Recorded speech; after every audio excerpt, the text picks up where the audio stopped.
Hello, everyone, and peace of Christ to all of you. In the beginning, I would like to invite everybody to share the link and invite your friends to join us. And please let us maintain a good language, and Muslims, Christians speak nicely. Remember, each one of you is supposedly trying to present himself as a person who present his belief. So those who use bad language, obviously, they are not a good people to present who they are, unless their religion is bad. So keep your mouth clean. Don't say bad words, and no violent or hateful word to anyone. And for sure, the admins feel free to ban, literally ban, anyone who use a violent or hateful word against anyone. This is nothing personal. This is about religion, not about the people. So we are not here debating about Muslims. We are debating about Islam. The evidence of Muhammad prophethood. As you see, like the Muslim, they claim that Muhammad is the final prophet. But before we go and see if Muhammad is a final prophet or not, shouldn't we see if Muhammad first is a prophet or not? So the Muslims, they have 29 articles here. 29 articles. And those are supposedly evidence of Muhammad prophethood. Before I start, if there is any Muslim who would like to call me and present his proofs as a Muslim about Muhammad being a prophet, please feel free. I will be happy to hear you, and you are welcome to call me. Just maintain your language, please, and don't be honest. All what we are seeking, some honesty. So as you see here in the front of us, Muhammad have many proofs that he is a prophet. Number one, the 7 earths. Okay, we will check that. The prophecies of Muhammad in the witness of the scholars. Bible prophecy. The Bible itself prophesy about Muhammad. I mean, what are you talking about? Yes, the prophet Muhammad, he is in the Bible. And look how many articles about Muhammad in the Bible. So look, this is all in the New Testament too, not only in the Old Testament and New Testament. Muhammad claimed prophethood. Okay, Muhammad claimed prophethood, part 3. Miracle of Muhammad. Miracles of Muhammad, that's something good. What is the criteria for a true prophet? I like that. The prophecies of Muhammad, prophecies of Quran addressed to Muhammad. The letter a prophet to the letter of the prophet to the emperor of the Byzantine. Okay, that is a prophet. That's proof that he's a prophet. The letter of the prophet to the emperor of the Byzantine, number 3, whatever. A news of the past. What is the Sunnah? So this is supposedly what make Muhammad a prophet. Now, how really truthful all what those articles is about? Who is a Muslim here is willing to give us a call? My Skype is open. Who is a Muslim willing to show me how you can prove to me that Muhammad is a prophet in any way, in any mean? Who want to do that? You see, I'm trying to avoid to go to a plain text, and I prefer to hear someone who have a mouth, have a tongue. He's a Muslim, he's a believer, especially if he's a sheikh with a long beard. That will be even better. Let us start with the 7 earths. 7 earths. Let us see what is that. Description: 7 layers of the earth, which scientists have recently discovered was illustrated by the Prophet Muhammad. I mean, this is really amazing. The Prophet, he discovered that there is 7 layers of the earth. Are you sure? Are you sure that Muhammad, he spoke about the 7 layers of the earth? You see here, I will show you a great example about deception and deceiving and dishonesty.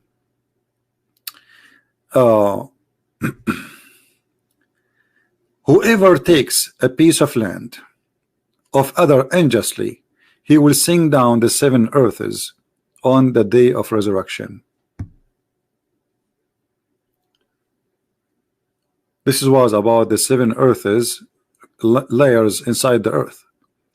Did he say 7 earths or 7? Like, did he mean the same earth, or there are 7 earths?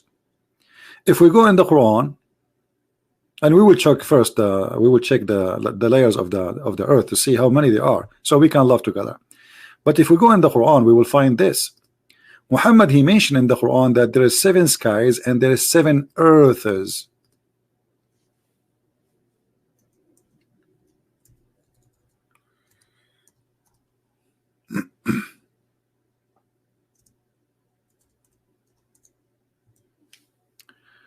Hold on.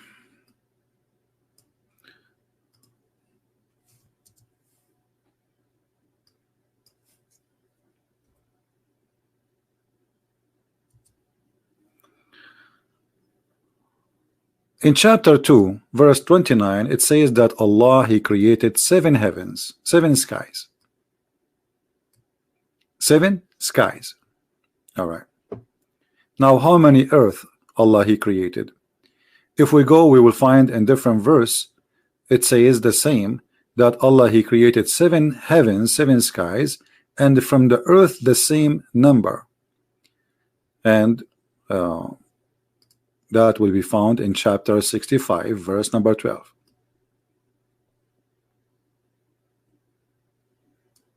So what Muhammad he spoke about, it was 7 earths, not the earth have 7 layers, and those earths are lined up in the sky, and Allah will take you down to the lowest earth. So Muhammad here is not only proving to us that he is stealing from the Greek mythology, but he is a believer in the Greek mythology. The Greek, they have 7 planets. You can go and check the Greek mythology, and those are the one, like they call them by the names of their god. Every one of their god have a name of those planets, like Jupiter as an example, etc. So Muhammad, he adopt the same mythology, that there is 7 skies and there is 7 earth. It is he, Allah, it is Allah who created 7 heavens and the earth of like therefore. They are different earths and they are different heavens, 7 heavens, not the heaven is 7 layers, there are 7 heavens. And here you notice right away how the deception work. Now if we go and search about the layers of the earth, when the Muslim they say that they discover 7 layers of the earth, right, and they are trying to make it like Muhammad he spoke about that when Muhammad was speaking about 7 different planets and 7 different skies, and those are the creation of Allah, which means this is the whole universe. The whole universe is 7 earths and 7 heavens. This is what Allah created. That's it. There's no more. Which means Muhammad he believed that the 7 planets which we see in the sky, they are all the creation of Allah. And you know, just to show you that this is not something we say, it is what the Muslim believe, we will go and see what the Muslim they say in their interpretation. Chapter 65 verse number 12. Let us go there. This is the Muslim website, as you see here. We don't do what the Muslims do, trying to explain our Bible up to them. No, we go and check what they themselves, their scholars, their tradition say about this verse, and whatever this the scholar says, then this is what it's meant. So God, it is He. It is who created 7 heavens, and that the earth is the like therefore. That to say 7 earths. Do you see it? Do you see the deception?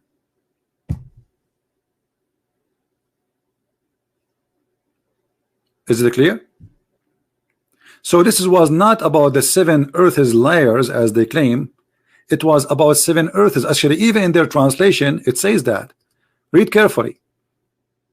7 earths.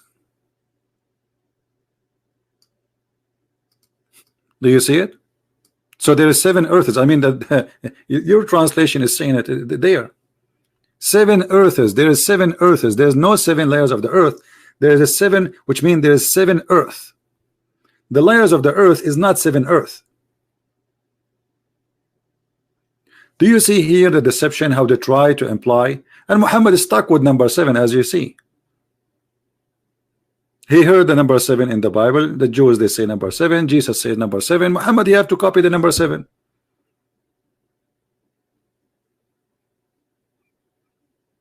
And this is why Muhammad in the hadith, he says that the one who eats 7 ajwa, no poison can destroy him or kill him. Why 7? Here we go.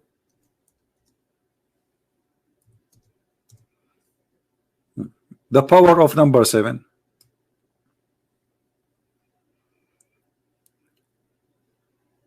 Always when they say something, you have to examine it yourself. Otherwise, it's very easy to deceive you. So do you see how the 7 heavens became in different place? Actually, they say that when the Quran says in this chapter we showed you, the Quran says 7 earths, they say 7 heavens, they say this is the atmosphere. Anyone knows how we expose this lie about the atmosphere? Let me find you the atmosphere claim. Hold on.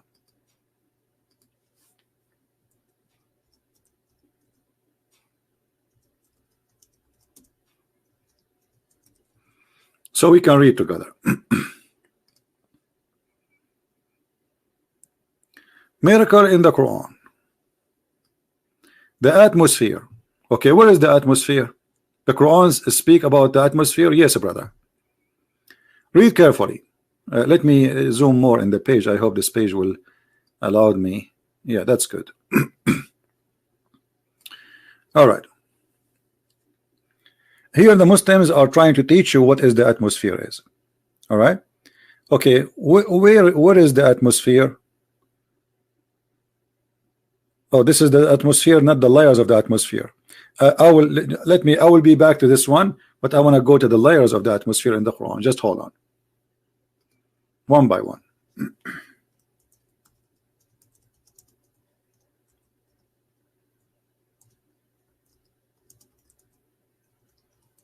Because now we want the layers of the atmosphere in the Quran.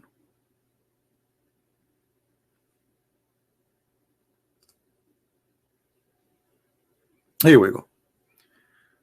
This is another example of deception and lies.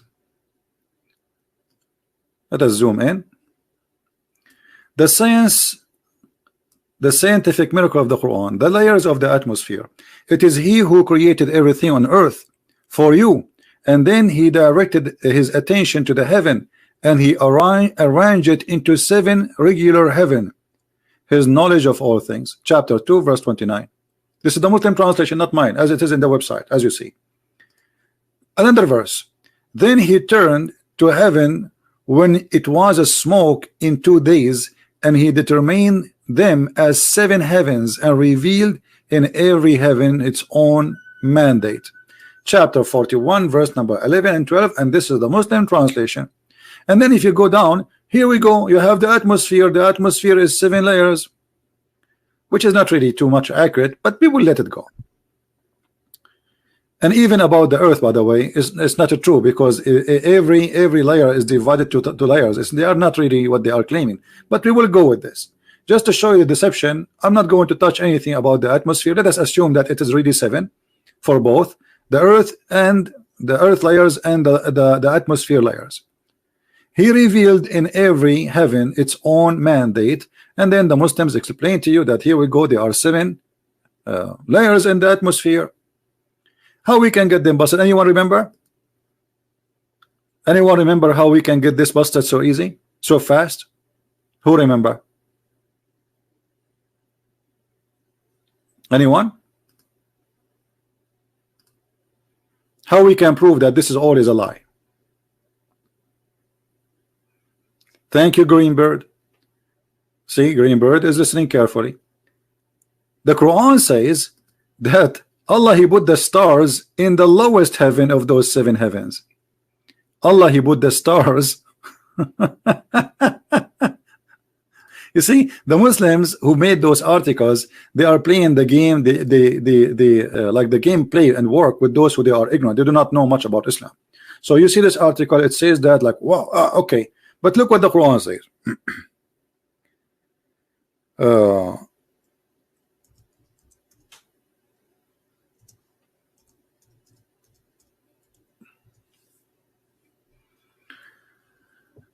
read carefully. The same chapter they are quoting for us. Actually, they did not quote this one to hide it. This is a chapter 67, verse number 5.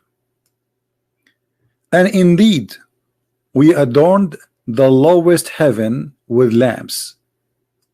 So if Allah said that He made 7 heavens, and then we find that the stars are located in the 7 heavens, and it is in the lowest one. Now, what does that mean? That means they are lying to us, because there is no stars inside the atmosphere. So obviously the Quran is speaking about something totally different. The Quran claims that there is 7 earths and 7 heavens, and in the lowest heaven there is only stars, and the rest there is none. And the stars, those are Allah, He created them as a decoration and to shoot the shaitan in his ass. Do you see it? What is the purpose of those stars? Read carefully. And we have made such a lamp as a missiles to drive away the shaitan. Why Allah saying to drive the shaitan away? Who remember? Let us see how many of you is doing his good homework. Who remember? Why Allah is shooting shaitan in his ass by the stars? Anyone remember?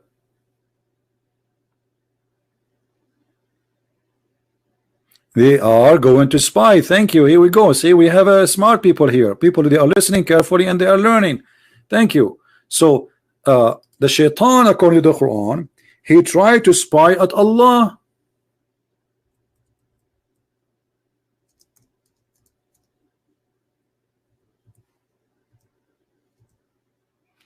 And Allah, He showed his ass by a star. And now I will go back to the other article where they are saying that Allah, He made the atmosphere to protect the earth. You remember we opened the first article, we said this is not the one. We will go back to it. Okay, let us go back. Here we go. This is not the one. Which one? Hold on. Yeah, here we go. Look, here they say to us in chapter 21, verse number 30, Allah, He made the sky protected roof. But guys, if you read carefully, it says we made the sky protected roof. The sky itself is the one is protected, not the earth is protected. Protected from who? You see, they quote for us the verse, they did not show us the rest. Because if they read the rest, we will see it's something cartoonic, funny, Mickey Mouse story about Allah shooting shaitan in his ass if he tried to spy at Allah. How we can prove that? Let us go to the Quran. Here we go.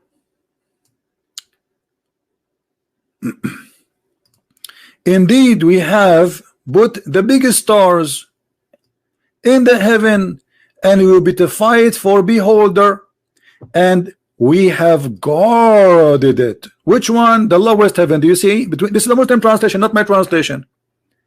The near heaven, the one most close to us, from every outcast shaitan, except him, devil, that gains herein by stealing. He pursued by a clear flaming fire. Star Wars, George Bush. The Star War of Allah. And shaitan like, I look, you mean shaitan? You know, shaitan is calling his friends. Mayday, I got injured. Allah, He shot me in the ass. Mayday, like what the heck? This is religion and this is science. So they try to make it about atmosphere when the fact it's a cartoon. Shaitan, he tried to spy at Allah. Shaitan live in the earth. Shaitan, he go in the space. The second he go out, Allah shot him by a star. And this is how Muhammad, he explained what he see in the sky in the desert, that there's a stars is coming. He think it's a real star coming, but this is not. This is a meteor. So Muhammad, he thought that those meteor is Allah shooting the ass of the devil. So do you see how they make their cartoon a science? Do you see how they fabricate and they flip the truth upside down? This is the science, and this is the proof that Muhammad is a prophet. And not only that, actually the verse after it says Allah, he made the earth as a flat. وَالْأَرْضُ مَدَدْنَاهَا وَأَلْقَيْنَا فِيهَا رَوَاسِي. What does that mean? Allah, he made the earth flat, and he placed in the top of it mountains. Like, hold on, the God of the Quran, he think that he made the earth flat, and not only that, he think that the mountains are special kind of stones Allah, he placed on the top of the earth.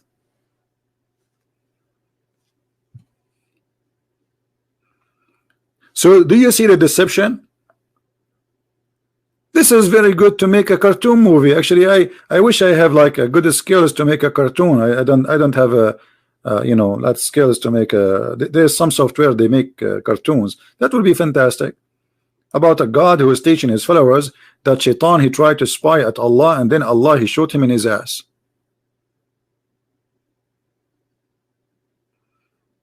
And actually, this is why I did not go right. I mean, I was thinking to go last weekend to the sky, but I said to myself, what about Allah? He shot me, you know, especially after waiting for more than a year saving money. I bought a new jeans. I don't want to burn that jeans. I wish I saved the old jeans, but it ripped off. So now I have to wait until this jeans is going to be damaged, and then I can risk it. So do you see how they fabricate science to make you believe that the Quran is a book of science and Muhammad must be a prophet? My friend, this is a cartoon.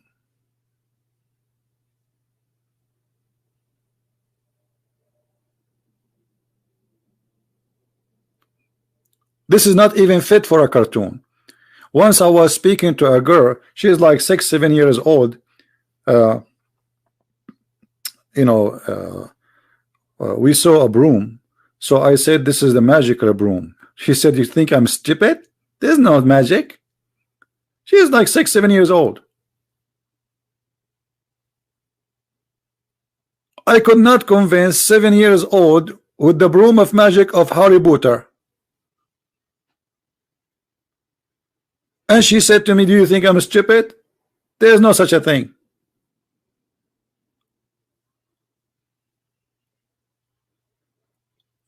So you want to convince who that this is a prophet of God who speak about science? Who is a Muslim who truly believe in what we see in front of us, that Shaitan, he tried to steal information from Allah, and Allah, he shot his bum? Yeah, absolutely. Allah is holding the sky from holding us. Allah not only holding the sky from holding from failing us. The Quran claim what is holding the birds from falling on us? Who knows? What is holding the birds from falling on us? Anyone knows?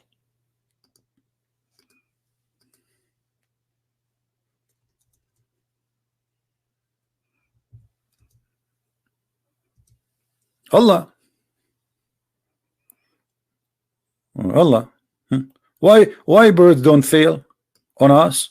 Because Allah is holding them. Oh, look. Don't they see the birds healed in the midst of the sky? None hold them but Allah.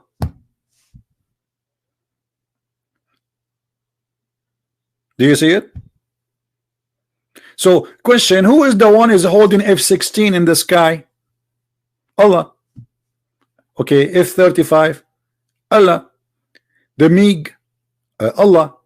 The Russian airplanes, Allah. Okay, Rafale, the French one, Allah.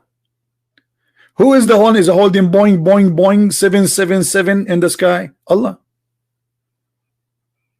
It's not the engine. Forget about the engine. There's no need for engine. It's Allah is holding it.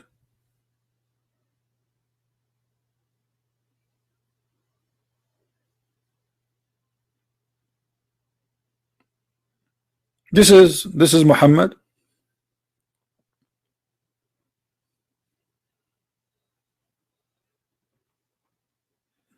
And the funny, the Muslim, when they translate, like here Allah says, and Allah is the one who brought you out from your mother's stomach.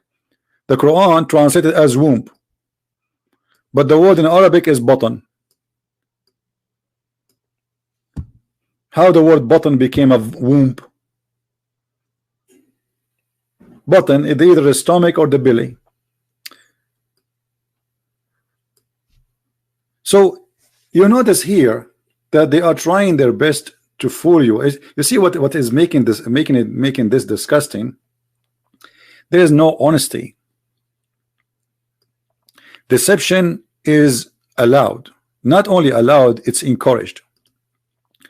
Because all what we saw until now, which is trying to prove to us that Muhammad is a prophet, is far away from what Muhammad said, from what Muhammad meant. And now look, like they start giving you numbers. The soiled inner core of the earth is 1.7%, blah blah blah blah. What would this have to do with the?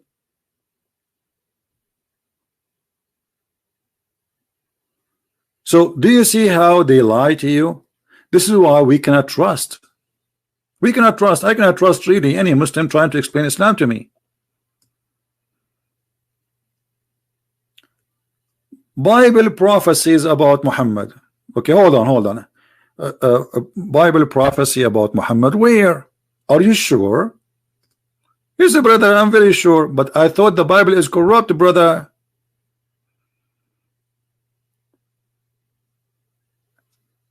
Look here. Long article. When it come to them,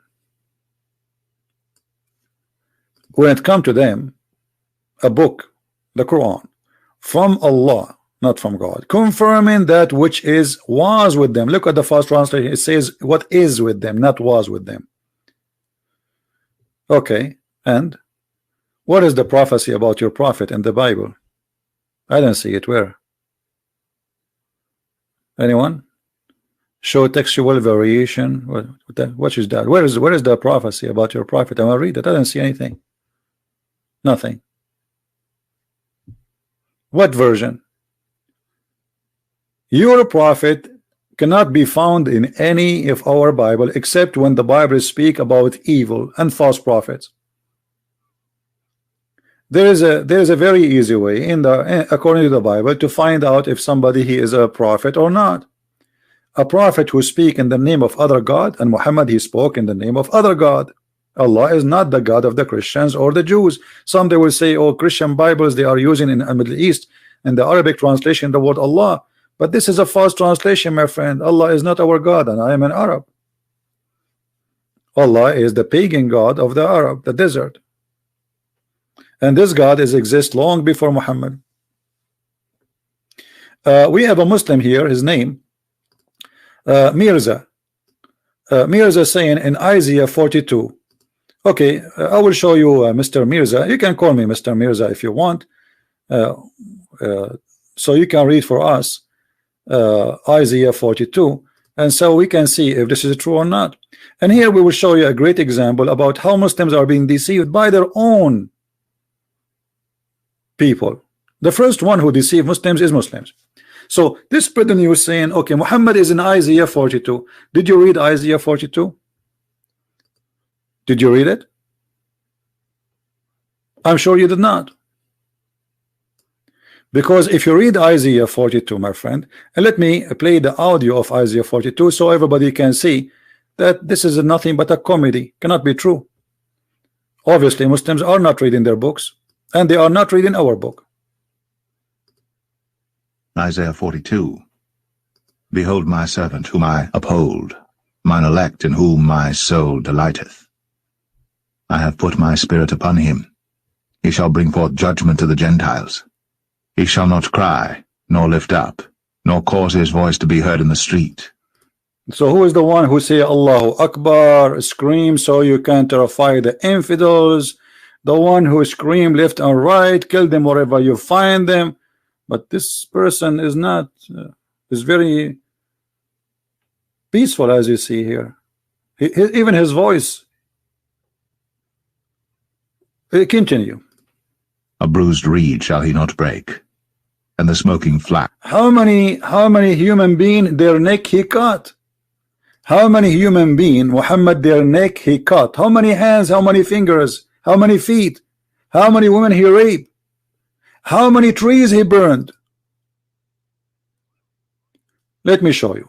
You see here, we don't like to talk before we continue.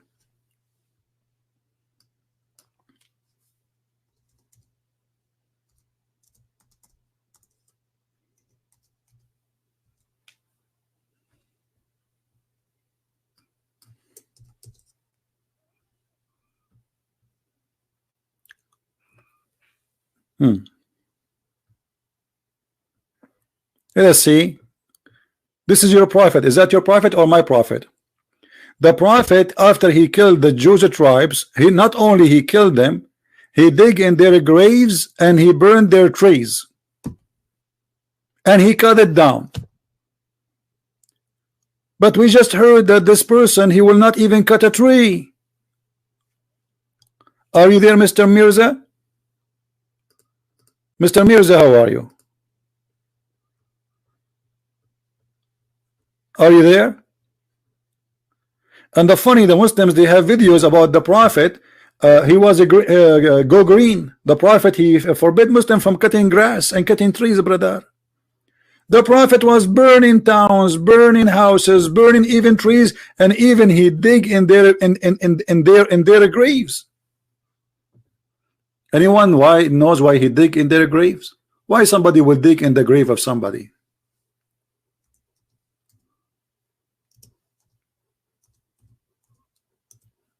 Anyone?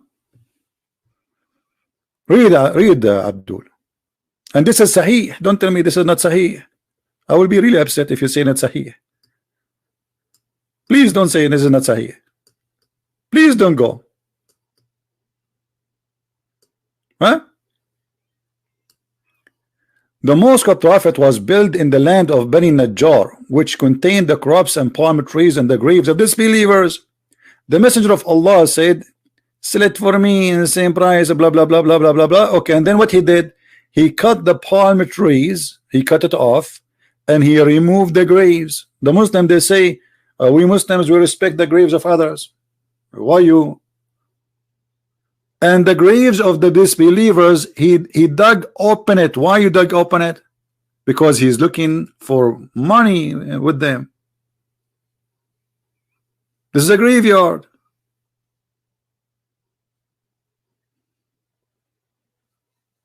People, they bury with them their expensive stuff. The family members, they leave with them, like he have a golden knife, they leave it with him. This is his knife. They have, for sure, at that time there's no iPhone and watch, so they leave with him something expensive, something personal. But the Muslims, they just say to us that Muhammad is in Isaiah, but look what Isaiah is saying. So obviously Muhammad not fit from the beginning.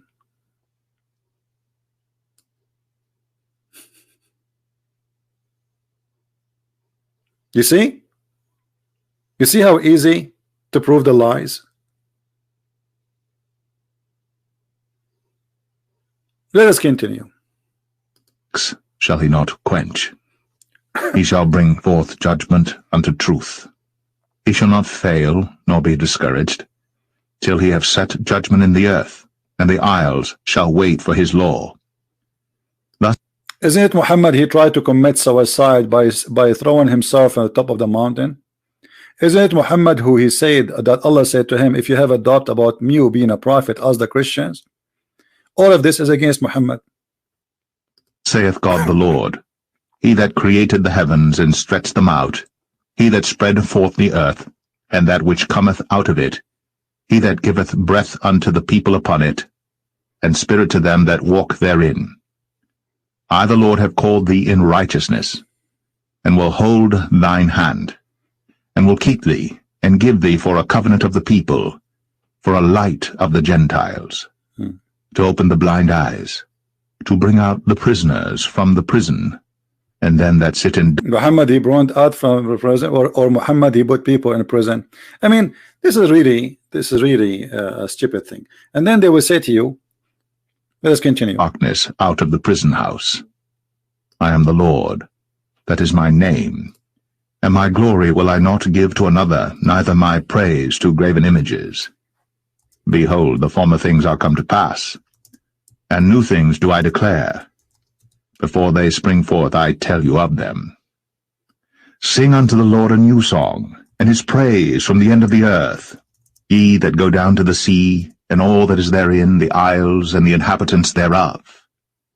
Let the wilderness and the cities thereof lift up their voice, the villages that Kedar doth inhabit. Let the inhabitants of the rock sing, let them shout from the top of the mountains. Let them give glory unto the Lord, and declare his praise in the islands. The Lord shall go forth as a mighty man. He shall stir up jealousy like a man of war. He shall cry, yea, roar. He shall prevail against his enemies. Any Muslim who, Reza, do you want to call me? Reza, do you want to call me? The one who said to us, read this. Do you like to call us? Who is a Muslim like to call us and tell us how he discovered that Muhammad is an Isaiah?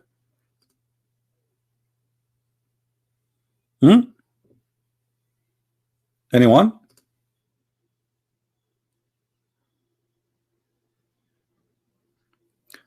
One of the funny videos, they say to you that, do you know that Kedar is close to Mecca or Mecca? That's false, my friend. This is Kedar is very close to the area. You see, it says the people of the rock. Anyone knows what is the people of the rock? Who is the people of the rock? Those, the Nabatean. Like today, there is a city, it's called Petra, the city of Petra. This is far away from Mecca. So they do their best to insert Muhammad anywhere they can.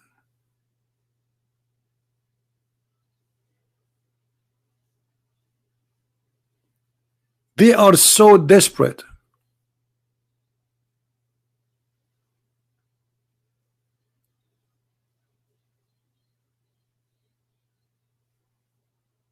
Secondly, as you see, Muhammad, he don't fit to be a prophet anyway, because he made many lies, and we just showed you many of them. That the stars are in the lowest heaven, and Allah, he showed the star in the shoot Shaitan when he tried to go out of the heaven, and this is his explanation for what we see of shooting stars. He think they are really stars, and he think those are the stars which Allah, he made them to guard the sky. Any Muslim have anything to say?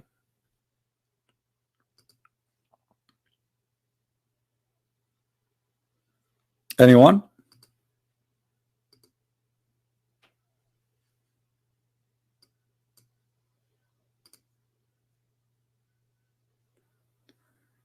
Can you put English translation?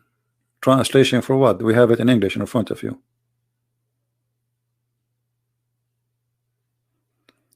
Any Muslim have any argument? You see, I want to give you a chance to prove me wrong. Any Muslim have something to say?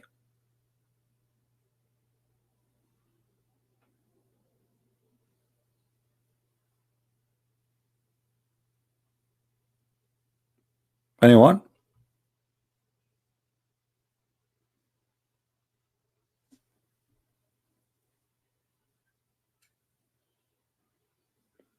Where is the Muslims? So look what happened. They could not prove their prophet to be a prophet from their books. They are trying to prove Muhammad is a prophet in our book. And how you know that this is Muhammad? How you know that this is Muhammad? Is that because he broke no branches? When we showed you that he not only he break branches, he break the necks of people. He's a criminal. He's a rapist.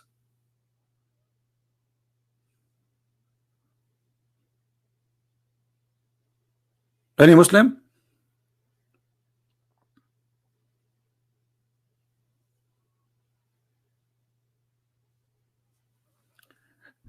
Mr. Justice, he is saying you are desperate to disapprove Islam.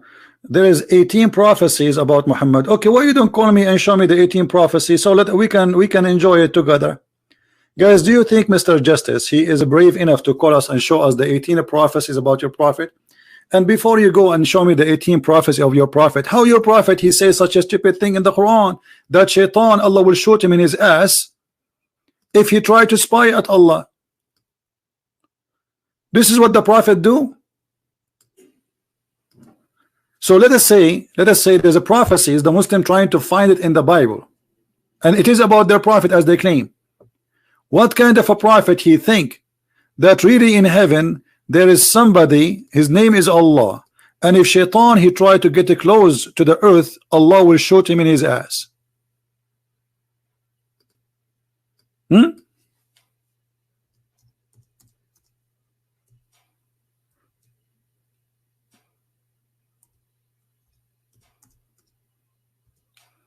Any Muslim?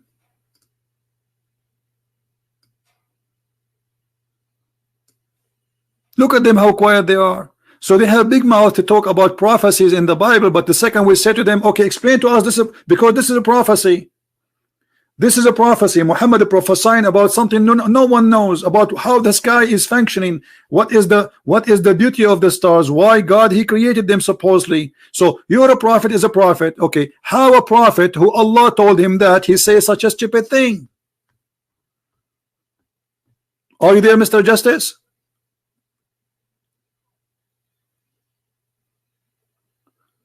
And what kind of shaitan Allah is going to shoot him? The shaitan who steal information from Allah. Well, how shaitan can spy at Allah?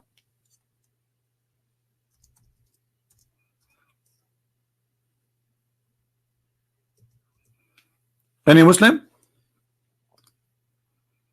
This is religion and this is God. Indeed we have, but by the way, it doesn't say the big stars. That's false. This doesn't say big stars. Burujan, you know, the Buruj, what they call them in English, like somebody is the zodiac. You know zodiac? You know what the zodiac? Right? So Allah speaking about this, he says Allah he put those zodiac, and they are like the stars on them, as you know, for beautification of for the beholder. But this is stupid, because what a human being eye can see of the stars is not even one of billions compared to what is in the sky. So if the reason for the sky to be there as a beautification, as the Quran said, that is stupid. Secondly, and we have guarded the near heaven from the every outcast shaitan, the devil, except him that he gained hearing by stealing information. Okay, how heaven is guarded, yet shaitan he can steal information. Why is that a weakness of the security of Allah? Do you think Allah he have to update his security cameras, his security? What happened? Where are you, Mr. Justice?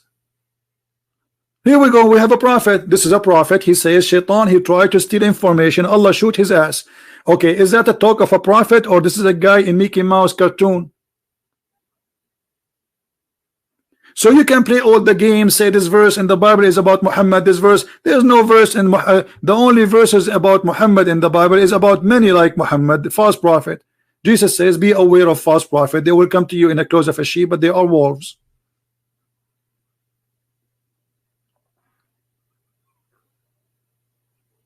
Where are you, Mr. Justice? Are you there? A prophet who give false prophecy is a false prophet. This is a false prophecy. Who here from the Muslims agree that Allah he shoot shaitan, and this is what the stars we see in the sky for? Who is a Muslim agree with this? Who is a brave Muslim? He say I agree. Malik Hassan Ahsan Ali, how are you, Mr. Malik? What Malik, what do you want? Chapter 16, 7 to 8, 17, 18, what is that? Who is a Muslim agree with the Quran? I want to see one brave Muslim, he like the Quran and he agree that this is true.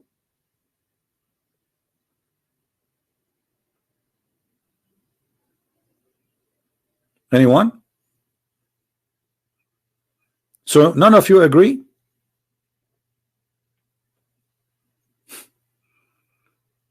If any Muslim is proud about Muhammad's statement in the Quran that Allah he shot shaitan by stars, I want you to call me immediately, please.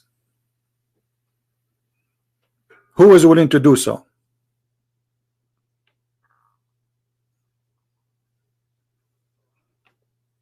Anyone? And look, all the Muslims, they are now quiet. So what happened to Muhammad in the Bible?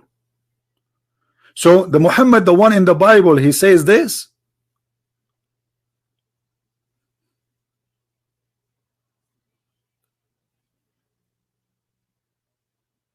Hello?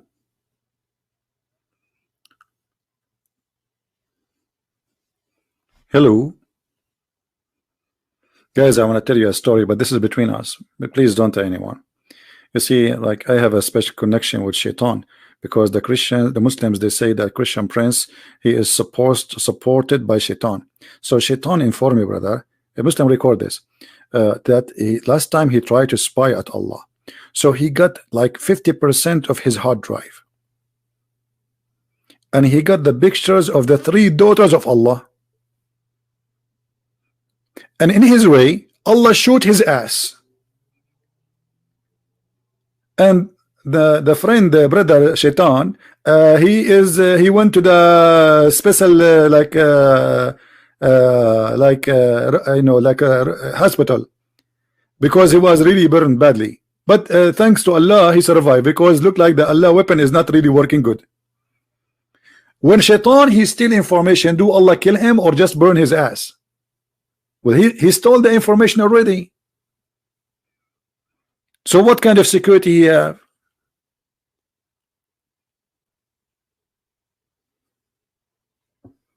We have a caller. Let's see. Yeah, how are you, Abbas? Yeah, hello. How are you? I'm fine. Yeah, Abbas. Yeah. Somebody made a video. Abbas, somebody made a video about you saying that they are arrogant and they got you busted. Did you see it? No, I didn't. Yeah, because they have you there saying that, and it's recorded. So you better watch it and laugh. Anyway, what do you want to say, Abbas? Yeah, well, I'm proud of Muhammad Sallallahu Alaihi Wasallam's statement. Every single statement of his, I'm proud. Okay. Do you agree? Do you about agree? The stars. The one you asking a question about this shooting star and Satan is Satans are afraid of that. First of all, let me correct you. It's not a prophecy. It's just a fact he's saying. It's not a prophecy. It's not that he's saying it's going to happen in the future. Okay. He just say that happens. No, but this is this is a prophecy. So get it right. Let me tell you right. It's not a prophecy. Hold on. If somebody tell me something nobody knows except somebody else, that's a prophecy. Don't you agree? No, it's not prophecy. It's just a fact. No. Nobody knows that fact, but it's somebody's telling you. Thank you. This So prophecy right is not necessarily is about something will happen. The prophecy is about something unknown to a human being, except by God telling a prophet what it is. So this is a prophecy about what does happen in the sky. Now, let me ask you now. You are saying that Allah he shoot Shaitan by a star. How you say you are proud about that? First of all, you're wrong again. Prophecy is something which happened in the future, and you're telling people that's going to happen. Prophecy is not what happened in the past and what's happening right now. That's not prophecy. That's just a fact which people don't know. So get your facts right. So this is not. My English is bad. So is it okay? Really poor. Prophecy, according to Abbas, is a fact. It's not a fact nobody knows. So this is what we call it. What we call it now? No. I say prophecy is something which is going to happen in future. Okay, no problem. And somebody's telling in advance. Okay, so get your facts right. Okay, let me ask even you. If it's so wrong, did Shaitan already? Even if it's wrong, did Shaitan even already? If it's wrong, hold on. Did Shaitan already try to spy, or this is in the future? Shaitan is doing it all the time. Shaitan is doing it from the time immemorial. Okay, so how come Shaitan is doing it all the time and Shaitan don't die? No, what is saying that the shooting stars are to scare them. So Satan scare them. Okay, hold on. First of all, where is the shooting stars? Where is the shooting stars? Where it says shooting stars? They are in the space, of course. The shooting stars are here. It says stars, not shooting stars. Shooting stars are meteor. Shooting stars are meteor. Right. But this is not meteor, those are stars. No. Shooting stars are not meteor. So what they What are? are you talking about? So what they are? Not shooting stars, they are just stars. They just go around in the galaxy in a very high speed. Okay, no. We are talking about. Let me make it clear for you. Maybe you are confused. Muhammad is talking about Shaitan. Shaitan, he live in the earth. So Muhammad, he sees something in the sky falling down, and that for him is a shooting star. This is what? No. The Satan and those okay, spirits. Let me. They can travel. You know, Abbas, you force me always. They can travel out in the space. Okay. And now you have. So what it is? So what it is? Is it a star or not? Are you going to let me speak or not? Is it a star or not? You are like a kid, you know. Well, let us see who's the kid. Is it a star or not? What? Well, yeah, it is a star, yeah. Okay. And shooting star. So, but Shaitan, he live inside the earth. How Allah he shoot Shaitan, who live inside the zone of the earth? He cannot leave the zone of the earth. How he shoot him without destroying the earth? It's a star. Do you know how big the star? Okay, hang on a minute. You say Shaitan live in the earth, yeah? Yes. What is their address? Give me his address.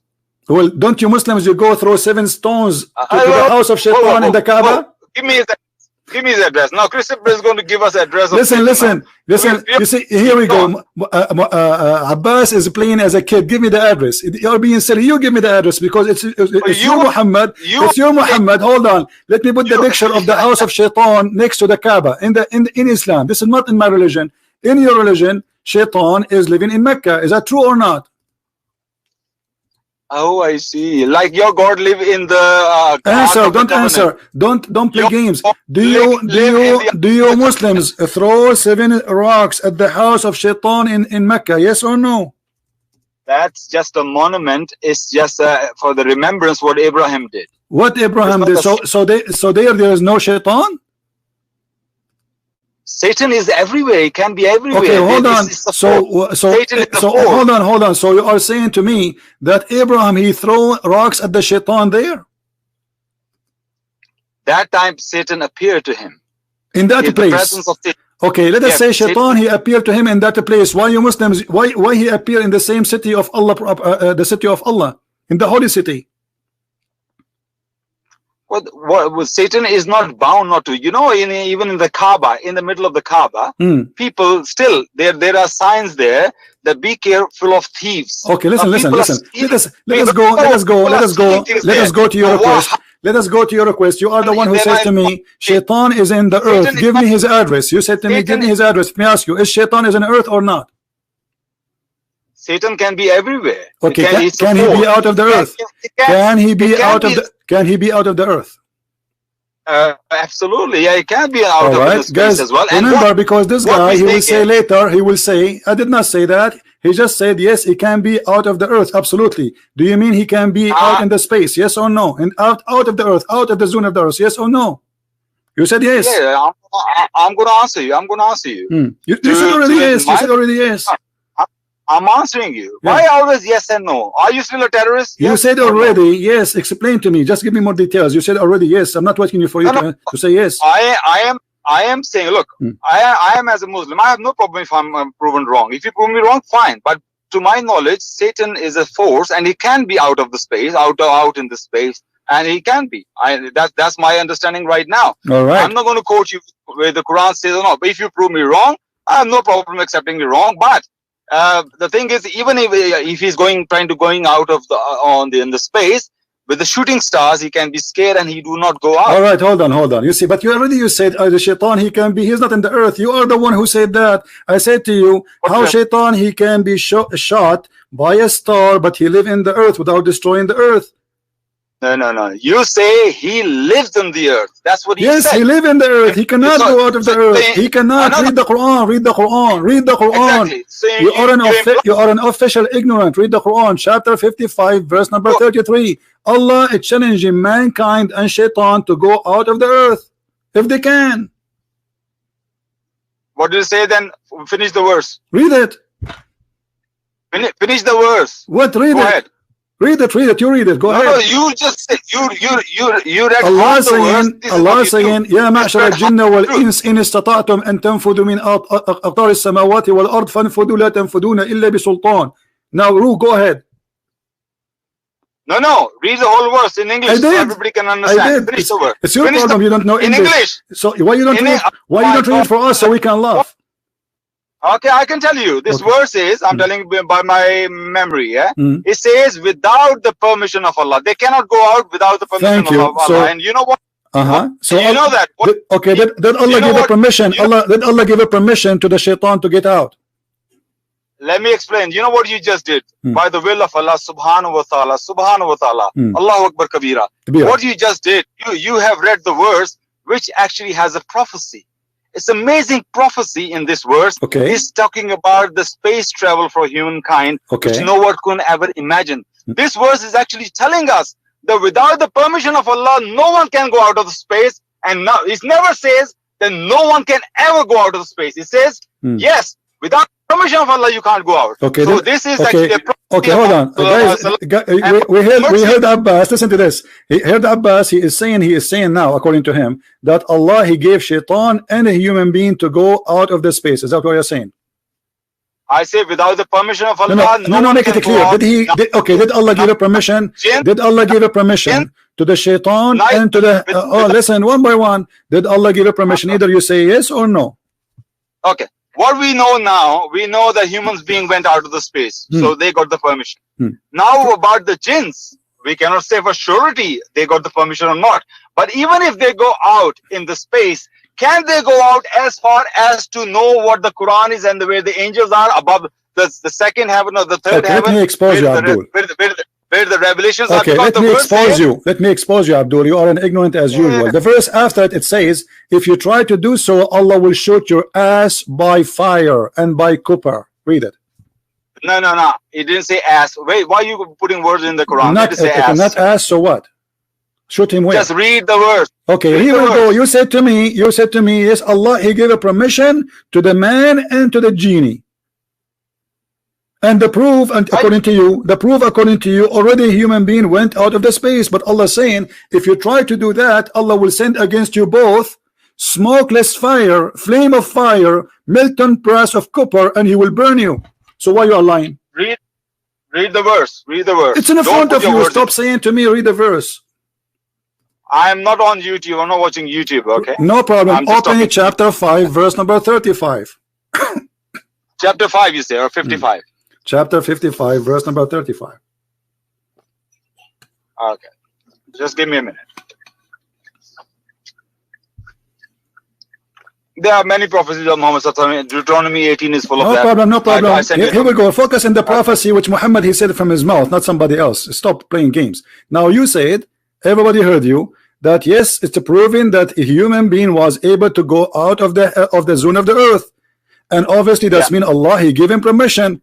But Allah saying, you cannot go out, and if you try to do so, Allah will shoot your ass by smokeless flames, which mean very, very hot flame of fire, and molten brass of copper, and he will destroy you. Okay, I'll read it. So 55:33 was the first one about 55:35 now, yeah. Yeah, 55:33 was a space travel prophecy. I'm going to read. Yeah, keep laughing like that. Oh company of, I'm reading the context now, okay? Oh company of jinn and men, if you have the power to go beyond the bounds of the heavens and the earth, go beyond them. Yet you will be unable to go beyond them, for that requires infinite power. Which of your Lord's powers will you twain, you men and jinn, then deny? A flame of fire and smoke shall be lashed to you, which you shall be unable to withstand. Which of your lords of this is not the verse what the prophecy is about. The prophecy which says without the permission of Allah. That's some other verse. What other verse? Now this one is talking. This is the verse. This is the verse after it. This is the verse about if you try to go out of the earth, Allah will shoot you by a flame. Both of you. Yeah. So understanding is here is without, if you don't have the permission, this will happen to you. If you don't have a permission, no, he is saying you don't have a permission. Okay, let me get you busted in front of everybody. Which scholar you agree to read the interpretation of this verse? No. This is not the verse of the prophecy. Listen. No, this is the verse of the prophecy, because you said that this is about a travel future for space, right? This is the prophecy that a human being will go to the space. The fact is the opposite. It says that, oh man, assembly of man and jinn, I challenge you to go out of the zone of the earth and the heaven if you can, but you cannot except with my authority. And the authority here is about your prophet himself when he went to the journey in the top of a flying donkey. Do you know that the Quranic verses, same verses repeat many different times in Abdul, no problem. This is why we are showing you. This is why we are showing you different verses here. The different verses. The Allah is saying that if you try to go out of the earth, Allah will shoot you. And as you see in the verse saying, both of you, Allah is going to shoot. So this is not only for the man, this is not only for the genie. Both of them, if we try to go out of the zone of the earth, Allah will shoot you. Now if we go to the interpretation, hold on, Abbas, let us not to play games. Those are the ones, let us not to play games. Abbas, can we read the interpretation? Abbas, please, Abbas, can we read the interpretation? Which interpretation you like? Go. About this verse, read the interpretation, fine. But I'm talking about the one Allah say without. No problem. We will read both. We will read both. Which one? I'm looking for that one. That verse. You are looking for that one. What do you mean looking for that one? What interpretation you like me? Okay, let me open Ibn Kathir because always you ask me for Ibn Kathir. Is that fine? 3355. You're talking about it. Okay. Is it okay if I open Ibn Kathir? Because always you ask me. Always you ask me for Ibn Kathir. Now why you don't want Ibn Kathir? Do you want Ibn Kathir or not? I always say, yeah, Ibn Kathir is fine, but you always would continue. So, hold on. Okay, so let us see what Ibn Kathir says. What do you think? Let us see what Ibn Kathir is. Okay, you don't like Ibn Kathir? Listen, you don't like Ibn Kathir, yes or no? Do you like Ibn Kathir, yes or no?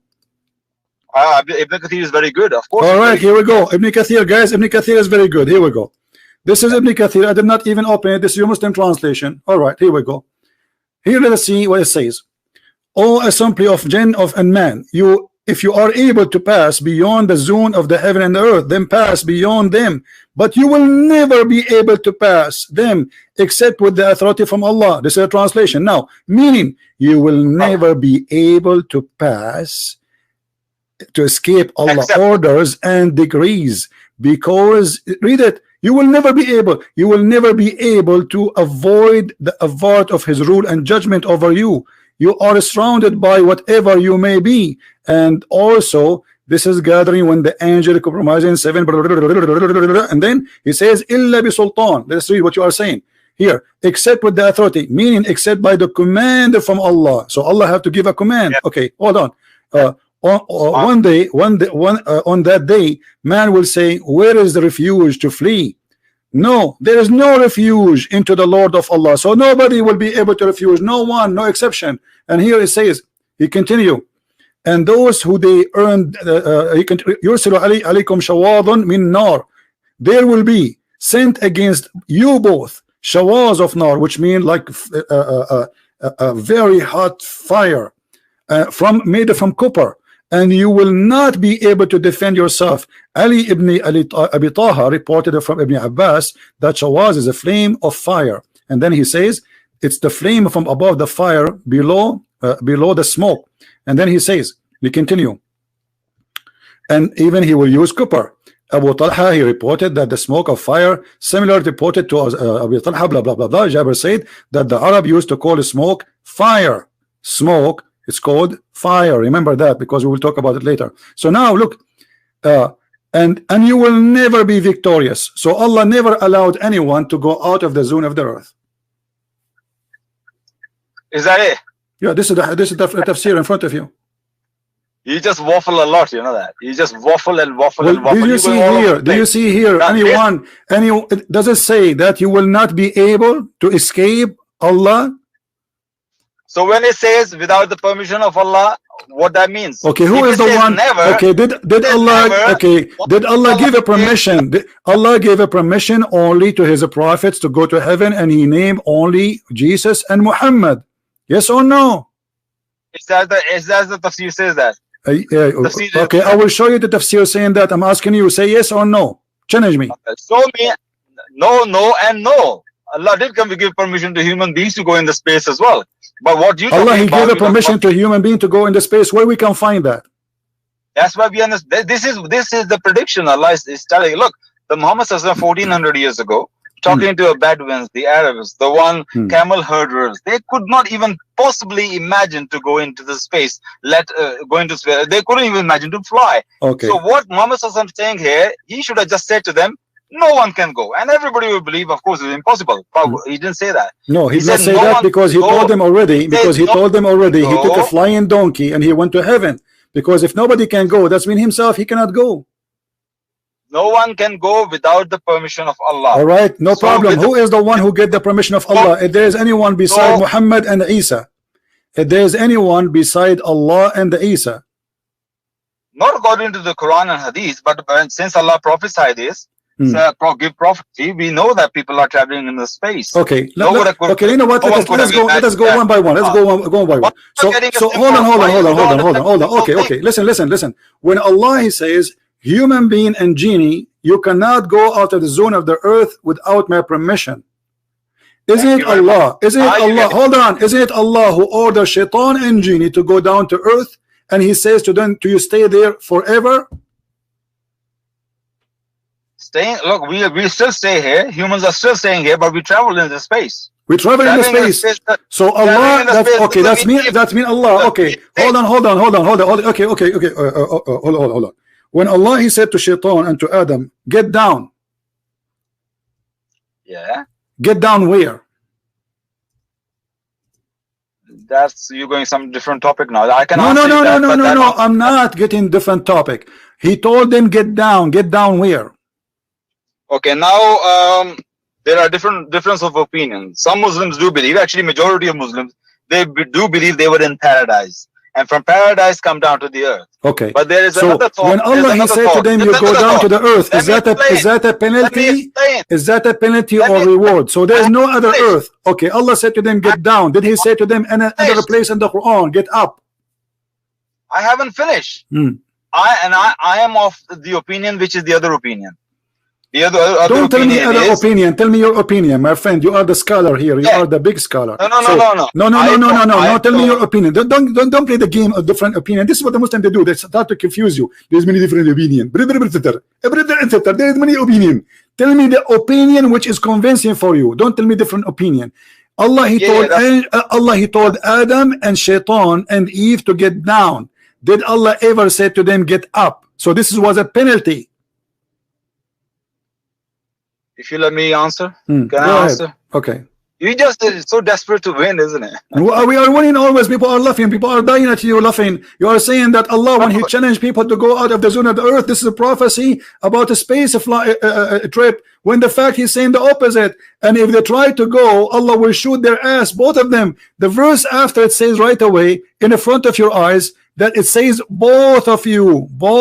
If you try to go out of the zone of the earth, Allah will shoot you. Does it say both or it say one? Okay. I follow the opinion that there was not paradise where they came down from. They were still they're already on the earth, but they were up in the gardens. Okay, hold on, guys. Did this guy he said that the heaven of Allah was in the earth?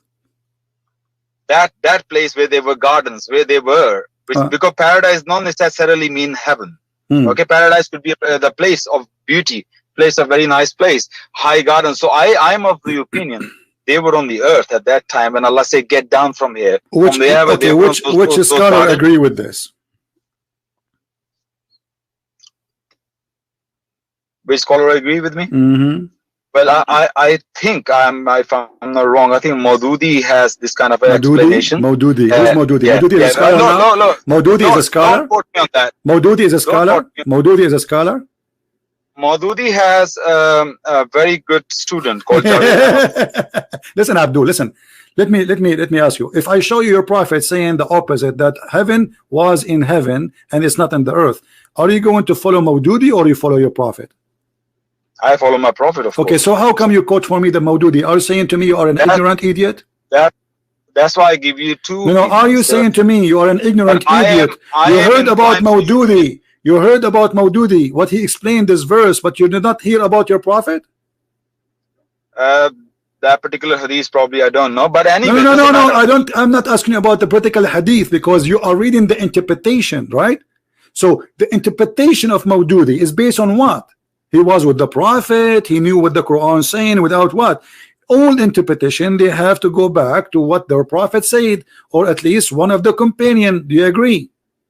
I was quoting you. There's a scholar at the moment. No, okay, who is the scholar? Maududi is not a scholar. So when you quote for me, quote for me your prophet. What your prophet says about the heaven. Is it heaven in the sky, or it is down in earth where Adam and Eve was?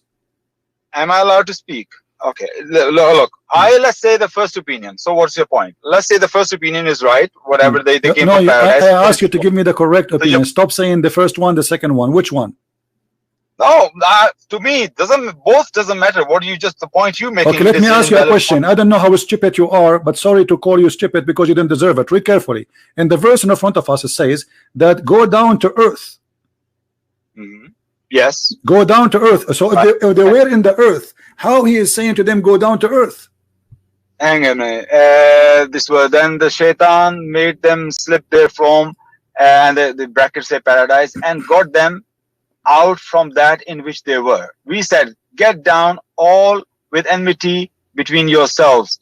On earth will be a dwelling place for you and on enjoyment for a time. Okay, show me the Arabic. Which says the earth here. Show me the Arabic. The guy, he speak Arabic. Do you speak Arabic now? Arab, isn't it? Arab. It's not difficult to understand. It's earth. I mean, what Arabic? Okay, whatever language you want. You don't speak Arabic. Here we go. No, you always tell us the correct. But you don't speak Arabic. You don't speak Arabic. Okay, read it for me in Arabic. Go ahead. I'm listening. What? No. What the first word? What the first word? What the first word? What? وَقُلْنَا اهْبِطُوا بَعْضُكُمْ لِيَغْدٍ خُذْوٌ وَلُكُمْ فِي الْأَرْضِ مَسْتَقَرَ وَمَتَاعُ إِلَىٰ What was the first word, as Abbas? It's a very small print when I was reading. Okay. I can read it. What is the first word? What is the first word? It's a very small print. You no know. problem. فَأَزْلَهُمَا Abdul, listen. I know that you know Urdu, and Urdu use Arabic letters, no problem. But what you said is very stupid. Actually, it's very disgraceful for the Quran. You're just people. They will take it and they will make fun of you. Just wait, people. They are recording. Now listen. Anyway. Now after you did read, and you don't speak Arabic, what you get from this? I mean, you don't speak Arabic. So why you are saying to me, show me the Arabic? I mean, how stupid what you just did. Earth. No, because it's the point you make that they're talking about earth. Fil Arab in front of you. Fil Arab. Let me teach you how to read it. فأزلهما الشيطان عنها فأخرجهما مما كان فيه وقلنا اهبطوا بعضكم لبعض عدو ولكم في الأرض مستقر ومتاع إلى حين. Okay, I'll buy you ice cream now. You do it better. So now does it say that you will go down to earth? Yeah, I did say show me the word. So why you quote for me the stupid Maududi claiming, as you claim, that he said that heaven was not in heaven, it was in the earth. If Allah in the same verse saying, get down to the earth. Okay, it doesn't say get down to the earth. It says that. Don't be stupid. Read it properly. It says get you down. Okay, get down to where? Okay, get down where? Then the word, then it's another statement change. He says on earth will be a dwelling place for you. Correct. And an enjoyment for a time. Get down to the earth where you will live. It's not say as you saying get down. Okay, let us see Abbas trying to defend his stupidity. Chapter 2, verse number 36. Hold on, Abbas. Let me, you will leave today and you have tons of injuries. Here we go. This is Ibn Kathir. Ibn Kathir, he is going to make everybody laugh at you. I want you to stop right now. Abdul, stop. Hold on, stop. No.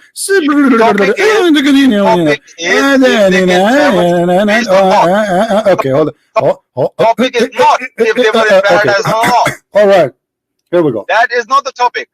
You're changing the topic right now. No, I'm not changing the topic. I'm not changing the topic. Allah he sent. You see, I'm getting you busted. Allah he sent Adam and Eve and Shaitan to live until judgment day on earth. So how they will get out?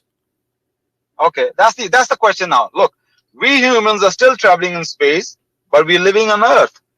Who say we are not living on Abdul, Earth? it doesn't matter. It doesn't matter. Your God Allah, your God Allah, He said, you will not be able to go out of the zone of the earth without His permission. When the permission will be? In the judgment day.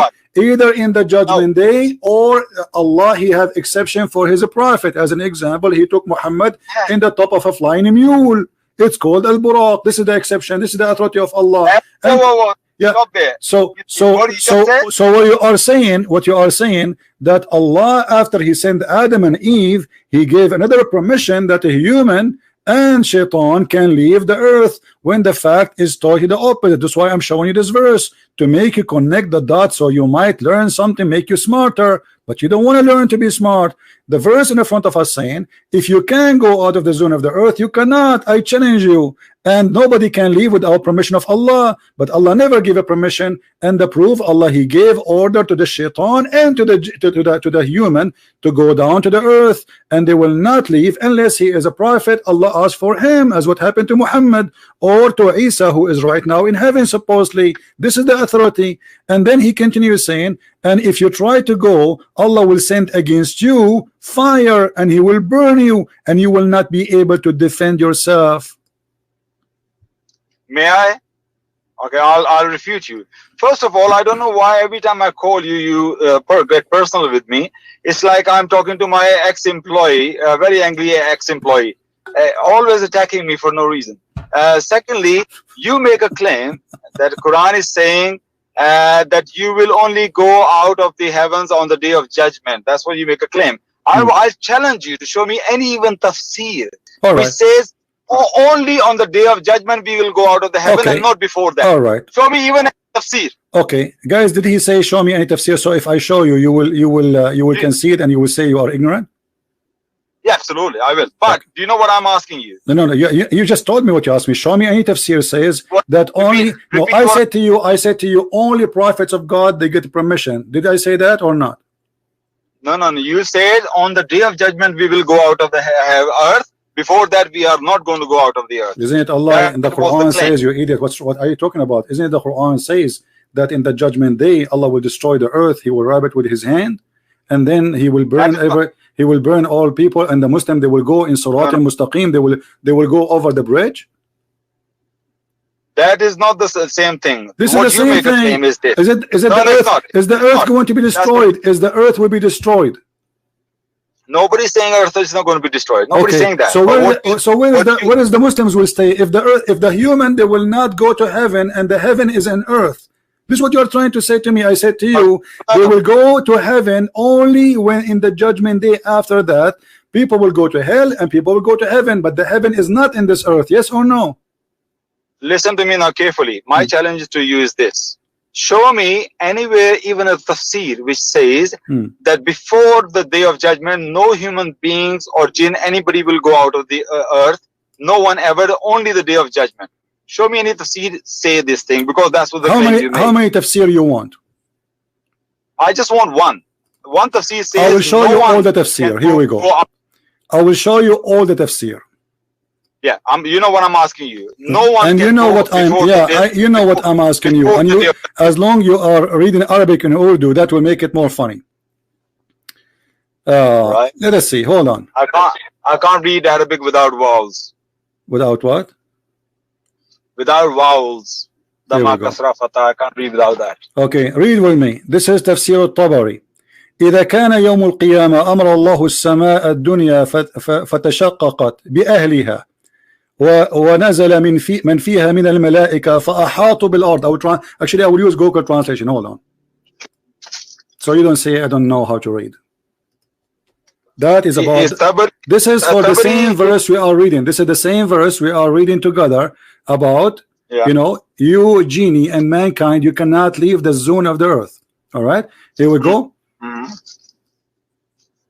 This is a website, have all the tafsir, many tafsir in one page. That's why I choose it. Actually, this is Ibn Kathir in the top. I will choose translate into English. All right, here we go. Yeah, 5533. Yeah. Yes. Okay. Now. Is it okay? All right. Yeah. Read with me. This is mean. and the heaven and the earth, well, the translation is not accurate. Okay, and then you say, except by the power of your Lord, and it said in the interpretation. Okay, all right. Okay, so then they said the meaning of this word will empty you, or gravity, or you say to them paradise, and paradise man of you. I mean, the translation is really horrible, but let me see if we can get something out of it. Okay, in the day of resurrection, God, the heaven will open, and the people of the heaven, they will come down. Those are the angels, and they will surround the land, and and then let me open the Arabic, because this is really messed up translation, so I can translate beside the stupid Google translation. Or he doesn't translate as you wanted. No, it's the translation. Actually, it says, but it says fourth man. Doesn't say that. It says the hello, the day, the earth. Can you hear me? Yeah, I hear you. It says that the angels, they will surround the earth, and they will surround her from it from all direction. The first, the second, the third, the fourth, and the fifth, and the sixth, and the seventh. Those are coming from the seven skies, and they are going to shoot. The angels, they are going to shoot. All right. Here we go, and then they will surround all the side of the earth, and read carefully, and then they will say that he's quoting from the Quran. I fear that you summoning day, stupid translation, the day the day you are going to turn your ass, which means you are trying to run, but you cannot run. Okay, and then he says, and then he quote again, O jinn and mankind. And this is the verse we read already. Translation of Google is not accurate. That you cannot leave the zone of the earth, and if you try, that is going to be Allah will shoot you. And then he says,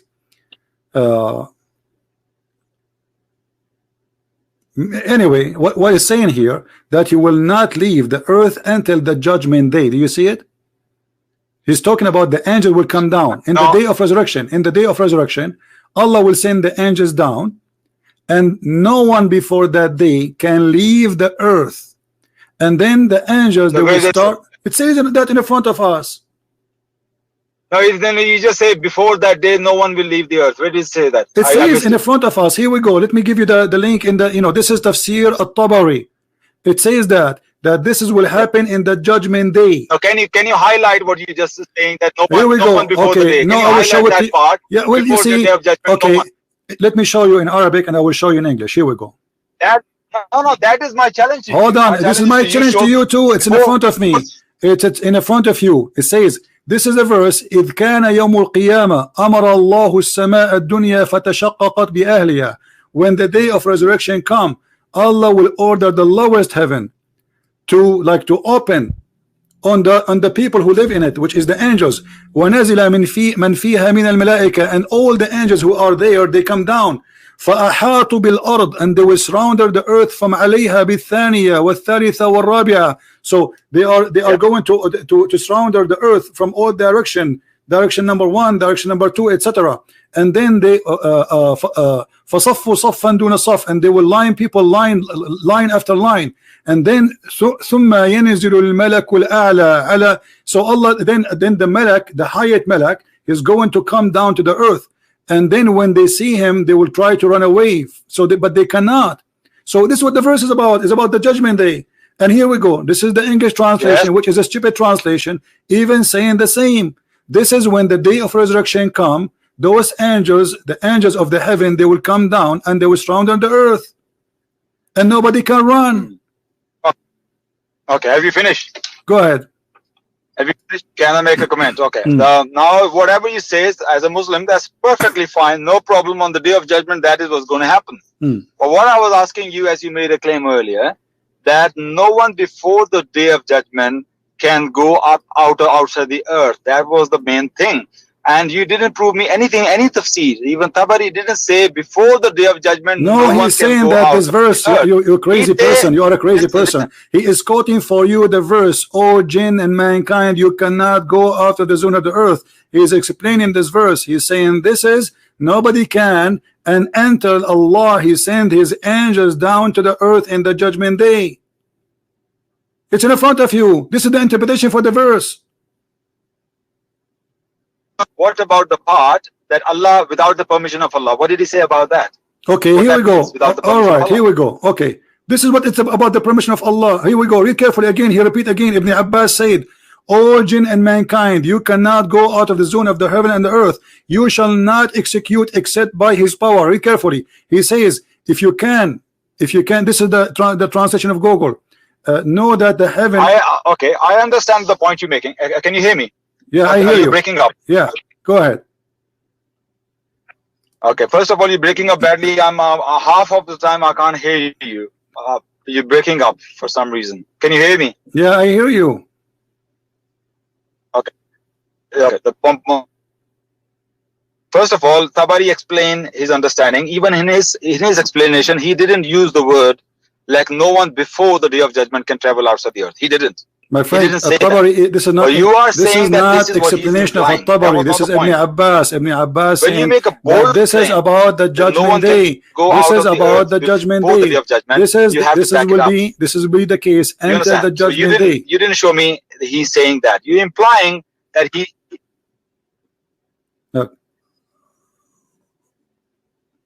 Hello.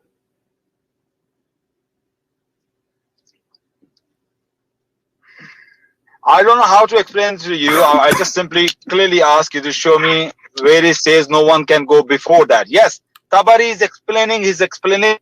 Even in his explanation, he didn't use the word what you use it. But what we're saying is, even people like Tabari, even Ibn Kathir, they lived centuries before. Before the space exploration. I will make it simple for you. I find a solution. Did your prophet say that when he became a prophet, no shaitan can go and spy at Allah no more? No shaitan can inspire Allah. Yes. Did he say after he became a prophet, Allah, he closed the doors of the heavens for shaitan?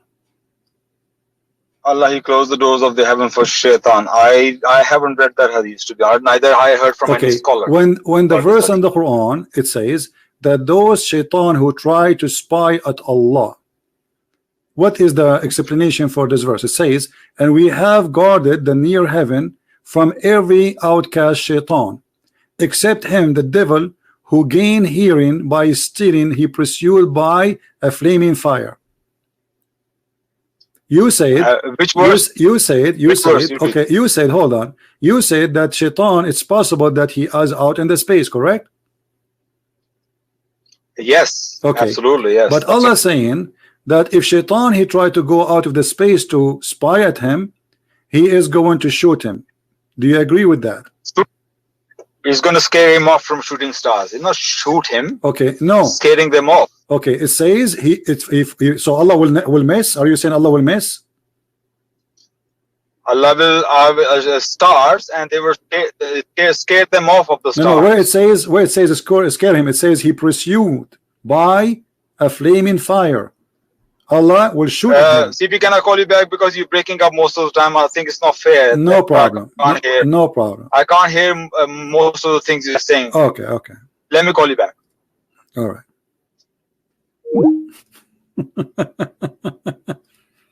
I have a surprise for him. Just wait. You know, always you have to make them so excited, because the more excited they are, the more they will make Islam stupid. Yes, Abbas. You hear me? Hello? Yes, Abbas, go ahead. Can you hear me? Yeah, I hear you. What do you want to say? Go ahead. Hello? Hello? Hello? CB, I hear you, man. Come on, you hear me. I'm sure you hear me. Can you hear me clear, yeah? Hey, come on, I hear you and you hear me. Okay. All right. Yeah. Okay. Well, because I'm just driving on my way home. Okay. So I think there's sometimes your reception go bad. So right. Let's start again then. You were saying? I was saying, when Allah, he said, if shaitan, he try go out to the heaven, Allah will, you said, Allah will scare him. He will not shoot him, correct? Yes. Well, send the stars and they scare them. And then they, of course, they cannot travel where they want to travel. Okay. So but you have to prove it wrong, that this cannot be possible. Okay, listen. You have to show me there's scientific. You're making a fun of it. But Shaitan is trying to go out of the zone of the earth, correct? Yes, the understanding is that what go out of the what earth. Is the zone of the earth? What is the zone of the earth? The earth have outside there are layers there, there are ozone layers there. All right. So is that is that the 100 atmosphere? Miles, 100 miles out. Is that the space. atmosphere? Okay. So you are saying this is the atmosphere, correct? Yes, atmosphere of the earth. All right. Yeah. So Shaitan, Allah will shoot him by a star, and you are the one who agreed. Everybody heard you saying that this is a star, correct? Star. That's right. Yeah. Okay. So as long you just agreed that this is inside the zone of the earth. So do you believe really that the stars are going also inside? Understand, I didn't say shoot him. No. Okay, hold on. No problem. Allah will scare him by shooting the star inside the atmosphere of the earth. Do you know how big the star?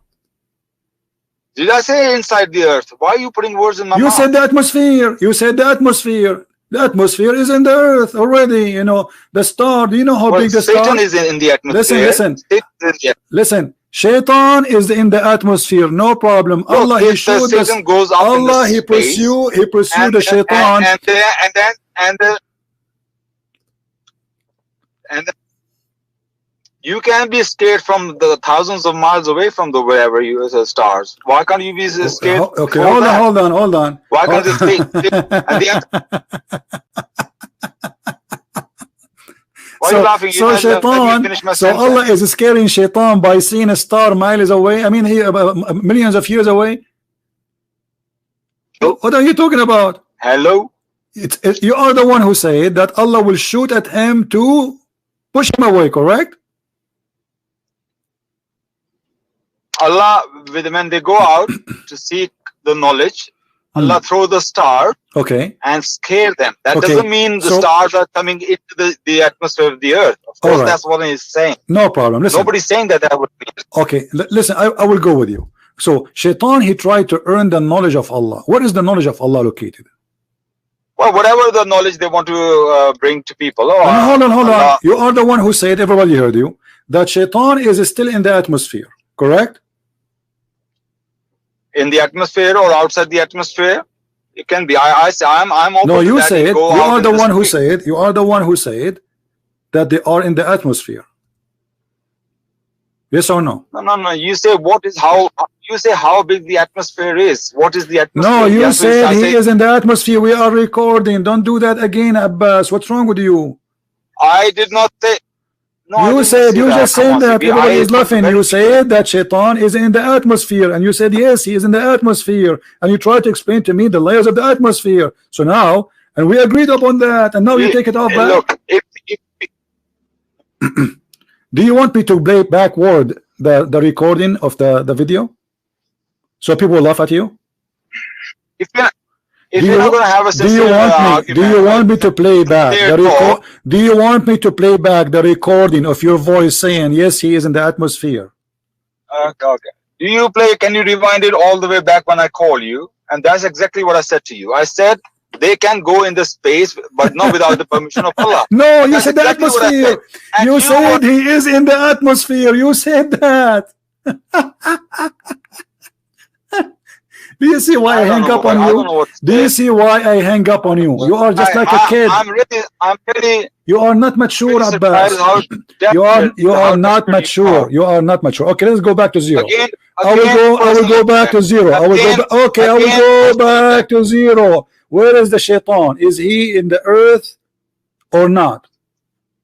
From the very beginning, I said to you, they can go out but without the permission of Allah. And then you say, how can they go out in the space? I said, well, where it says that they can't. That's what I'm saying from the very beginning. Now you're trying to corner me on the thing. Oh, so he's in the atmosphere. I say, yeah, it can be in the atmosphere. It can be in space, wherever they are. But they will be scared by those shooting stars. Allah will scare them. Allah will put fear in their heart by the shooting stars or the stars. Doesn't matter where they are. They could be in the space. So don't try to corner me on something which I didn't say. But you said that. You see, I'm letting you talk because people are laughing. Because people heard you saying that Shaitan, he cannot go out of the atmosphere. You are the one who said that. No, I didn't say that. If I said that, maybe I don't know if I said. I don't think I say that. I was answering you. Okay. You say, is Satan in the atmosphere? I say yes, in the atmosphere. That doesn't mean he cannot go out at all. That I didn't say that. Okay. So when Allah he says you cannot leave the zone of the earth without my permission, did Allah give the shaitan permission to go to heaven? If Satan, yes, Allah, if Allah could give him permission, yes. I showed you that Allah he said to shaitan and to Adam, get down, you and your wife and shaitan, get down. That's right. Is that ban lifted? Yes. Is that ban lifted? They're going to be lived there. They're going to be lived there. That doesn't mean the Satan is not going to try to travel into space. And when he will try to travel in the space, Allah will scare them and he will come back. He will not be able to go further. So yes. So when Allah say get down, that's the seventh heaven or sixth heaven, wherever it is. So if you say get down from here, you could be in the first heaven, you could be in the earth. So this is all our imaginations. We cannot say for certain what exactly it means, but that's for sure. What is the point of this challenge, oh genie and the human being, get out if you cannot without my permission? We never heard a verse in the Quran saying that Allah gave permission neither to man or to genie. Can you show me a verse? Well, no, that's this. No, when Allah says you, if the point was they can never, Allah, the verse will say you can never. Okay, what I showed you, I showed you the interpretation. I showed you the interpretation, and the interpretation agree that this is about that until the judgment day, nobody will be able to leave the zone of the earth. No, that will ultimately that will happen ultimately, but it doesn't say. What do you mean? What do you mean ultimately? What do you mean ultimately? What do you mean by saying ultimately? That on the day of judgment, the earth will be destroyed, and everybody will allow the souls. Okay. Souls will be taken out, and from now until the judgment day, nobody will be able to leave. Correct? Without the permission of Allah. Okay, but Allah never gave permission. That's why He sent Adam and Shaitan to earth. It's obviously Allah give permission. When He gave permission? When they're traveling in the space. That's what I'm telling you. This is one of the. So you're trying to explain how the Shaitan, how the Soviet Union get Allah busted. You say obviously Allah gave permission. This is what you are saying. Because obviously the Quran is wrong. Allah give permission to them. Where? Show me where it says Allah He gave permission. Allah gave permission to the infidels. Now this is for the yes.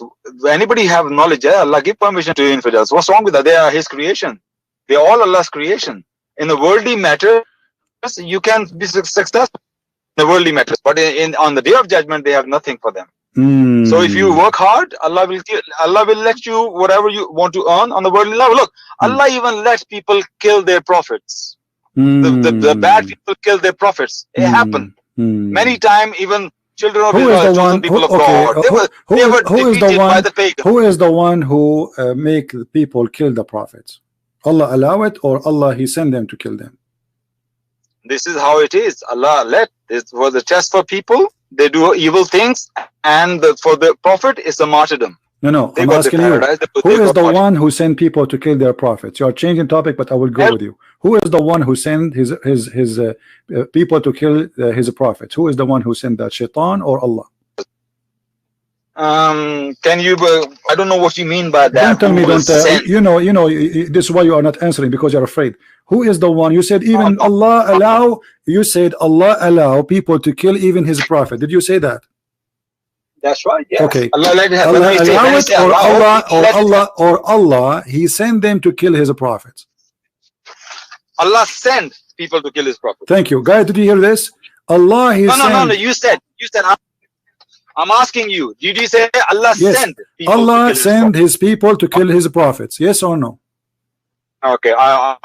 Show me. I don't know. I don't know. No, give me an answer. Don't tell me. Show me. Tell me the answer. Yes or no? I don't think so. That's true. That Allah sent people. Why not? To kill His Why is that true? Why is that true? What's wrong with that? If Allah He sent somebody to kill His prophet, what's wrong with that? Not to my knowledge that Allah sent to kill His prophet. That doesn't make sense. That's not the question. What's wrong with that? Let us say Allah He sent somebody to kill His prophet. Does that make Allah a bad person for you? It's like me sending to kill somebody, really good human being. Okay, so that's not good. That's evil. That will not be right thing. That will be evil. Okay, thank you, guys. Did you hear this? Chapter 6, verse 112. Chapter 6, verse 112. It says Allah is the one who sent those enemies to the Prophet? Read it. Allah, chapter 6, verse 112. Chapter 6, 112. Okay, let's read it. Allah sent people to kill his prophet. Okay. And so it is that against every prophet we have set up the evil ones from among men and jinn. Some of them inspire others with specious speech only by way of delusion. Had it been your Lord's will, they would not have done it. Leave them alone to fabricate what they will. So I didn't see the word kill here. But Allah sent people to kill his He prophet. is the one who appointed the enemies. All the enemies. What the enemies going to do? What the enemies will do to the Prophet. And by the way, translation here, they are adding things that's not in the verse in the English. Okay. Show me the word kill. It says that Allah sent people to kill his prophet. Who is the one who will kill the Prophet? The enemy, correct? Yeah. Okay. And those are the wrong.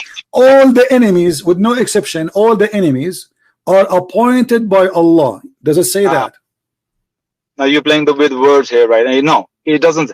When you say Allah raised people against Prophet, but no, it doesn't say that. It doesn't say that. And so we have appointed for every prophet enemies. So every prophet, Allah appointed enemies. So those enemies, and if it's not Allah will, they will not do that. Read it. No. What happened then among those enemies? Some crossed the boundaries. They crossed. Listen. The limit. Why Allah? You are the one who said to me a second ago.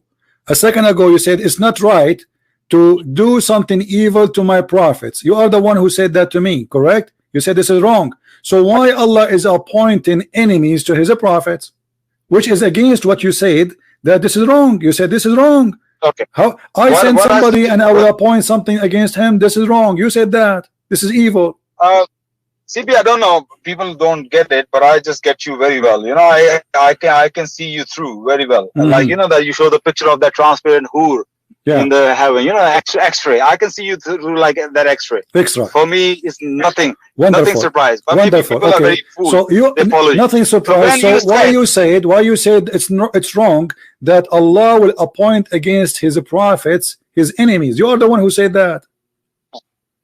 This verse is not saying what you're saying. You said if I show you that Allah sent people to kill his prophet, I say I don't know. Is the enemy of the prophet is the one who killed him, or the one who killed? Who is the enemy of the prophets? Who are they? The enemy of the prophet? Okay, listen. Who is the enemies of the prophets? Every enemy is not a killer of the prophet. Okay, but all the enemies are appointed by Allah. All the enemies are appointed by Allah. Yes or no? Allah is not sending them to kill the prophet. So, man. What you no. He sent them in purpose to hurt his prophet. You are the one who said. Everybody heard you. You are the one who said even Allah he allow people to kill his prophet. You said allow. Did you say allow? No. Yes, Allah, because Allah allow everything. Okay, guys, Allah he allow. No, Allah don't allow everything. Don't stop being lying. Because Allah he said nothing can happen except by his permission. Is that correct? His will. Okay, by his will. Okay, so when somebody kill his prophet, that is his will. What Allah let evil happen? If evil happen, Allah does not stop talking like rubbish. Is that the will of Allah or against his will? Allah, he says nothing bad happened to you, but it is the will of Allah. Do you agree? When Allah says nothing happened against the will without the will of Allah, that means Allah let it happen. That doesn't mean Allah wanted that to happen. Okay, but here we have Allah appointed enemies to his prophet from shaitan and from mankind. Does it say appointed? Yeah. Okay, what appointed mean? Explain to me. Your English better than mine. What appointed mean? Appointed here means Allah let the opposition. No, that's a lie. Appointed doesn't mean he let. It's mean he hired them. No, it doesn't mean that. Are you stupid or what? Are you stupid or what? Appointed mean he let it happen or he hired them. Show me the word appointed here in Arabic, please. But you don't know Arabic. It's very important. Well, I have my sources. I have my sources. Seriously, I have my sources. Go ahead, Baz, go. Read it in Arabic so we can laugh. I want to hear you. Okay, 6:112. وَكَذَلِكَ جَعَلْنَا لِكُلِّ نَبِيٍّ عَدُوًّا شَيْطَانًا الْإِنسِ وَالْجِنِّ يُوحِي بَعْضُهُمْ إِلَى بَعْضٍ Stop, Abbas, people will laugh الْقَوْلِ. at you. Come on, come on. This is embarrassing. What are you doing? Now, okay, what you get from this? What it says? I'm looking at the word appointed. What do you mean looking at the word appointed? Ja'alna. Are you talking about Ja'alna? Is it Ja'alna is appointed? Maybe, I don't know. What do you think? No, you tell me, because I didn't use the English translation I'm reading. In that, he says, and thus we made for every prophet an enemy. Okay, does it say made? Did you say the word? Did you say the word made yourself? Did you say we made? Made, yeah. Allah, okay. Allah so, make everything. Guys, let us replace the word like appointed by made. What is different?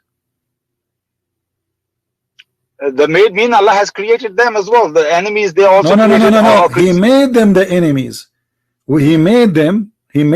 What he made them? What he made out of them? He made them enemies. Let's read that again. And thus we made for every prophet an enemy, devils, the mankind and the jinn, inspiring some of them to others decorative. So Allah has created them, and they are the enemies of the prophets. Yes. No, he made them.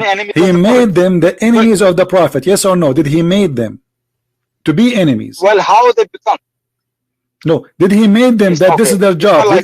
Did he make them an enemy, and this is their job as Allah? He made them to be an enemy. They are the enemies of, yes, but this is all creation of Allah. This is not the question. This is not the question. Did he made them? Did he made them an enemy? He made them to be the enemy. He made them. He designed them. He created them for a reason, to be the enemy of the prophet. Do you agree with that or not? The word ja'alna means made, yes. Okay, so he made them. This is what he created them for, right? Let me read more translation. No. Okay, translate. Do you want me to open the? I don't want to go down on the English word. Do you want me to open the interpretation for you? What do you want? Oh, interpretation will do very well. Yes. Okay. Yes. Interpretation would do good, guys. I'm looking at the word ja'alna, exactly what it means. So he said interpretation would do good. Okay, let's go and find the interpretation. Okay. Make us could be another word, is make us, not necessarily made. Okay, this is the interpretation. Here we go. This is Tafsir al-Jalalain. Read for me in the screen, please. Go ahead. Actually, I got Jalalain on myself. No problem. Read the Jalalain. That's wonderful. He got a Jalalain there. I got a Jalalain here. So we have part. That's right. Yeah, absolutely. Why not? Read the Jalalain. And so we have appointed. He used the word appointed in the interpretation, but translation of Sahih International says made. Okay. So we have appointed to every prophet an enemy, just as we have appointed these your enemies. And this other one, an enemy, is substituted by the following shaitan devil. Devils, the rebels of mankind and jinn, who inspire, whisper, fine speech to each other, the falsehood, and that is disguised as such in delusion. That is in order to delude them. Yet had your Lord willed, they would never have done it. That's the whole main point. That means Allah let it happen. But if he doesn't, does it say that he is the one who appointed them? It started from saying that. So we have appointed every prophet. Okay. And enemy, just as we have appointed these your enemies. No. What does that mean? You see, you are the one who said you reject the word appointed, but now we go back to appoint because this is what Jalalain is saying. So Allah is the one who appointed enemy to the prophet, and you are the one in the beginning who said this is wrong. Arabic word doesn't use the word appoint. That's what I'm saying. Arabic word, it says that وَكَذَلِكَ جَعَلْنَا, and therefore we made for every prophet his enemies. He is the one who made them. He created them to be enemies. This is their job. And I told you that is because Allah let it. All right, listen. Let me ask you. Did your prophet have a shaitan who give him command and he is sent by Allah? Yes or no? That's the hadith you read, isn't it, many times? I'm asking you, yes or no? And this, so we are trying to explain. Yes, okay. So did the shaitan? Hadith says that, but the understanding of the hadith is not what your understanding is. No problem. Well, your prophet will explain it to us. Allah, he sent shaitan against his prophet. Yes or no? According to this verse, yeah, they are the enemies. Allah make them in that way. They are the enemies of the prophets. Thank you. And that's the test. But in the beginning, remember, you are the one who said this will be wrong. Everybody heard you. Now, so so Allah, he did wrong against. I say you said your understanding was wrong. No. You said no. I asked you from the beginning. I asked you from the beginning. You spoke about killing the prophets and harming the prophet. I said, okay, who is the one who appoint those who will harm the prophet? Is it Allah? He says no, because that will be wrong. Everybody heard you. It's recorded again. Now listen, how Muhammad, how Allah, okay, Allah, he appointed for every human being, including the prophet, Qareen. Is that correct? Qareen. Let me correct you. Did your prophet appointed Qareen? Yes or no? Did Allah, he appointed Qareen? Look, you can't lie and just say leave it. I have to correct you when you just lie. It's recorded. There's no need to correct it. It's recorded. No, I know this is also recorded. That I'm not going to refute you. That will be recorded as well. So I have to refute you. You said, didn't your Allah send people to kill his prophet? That's what he said. I say, not to my knowledge, Allah didn't send anybody to kill him. Now, sending somebody to kill him is very direct thing. But let people to kill his prophet is another thing.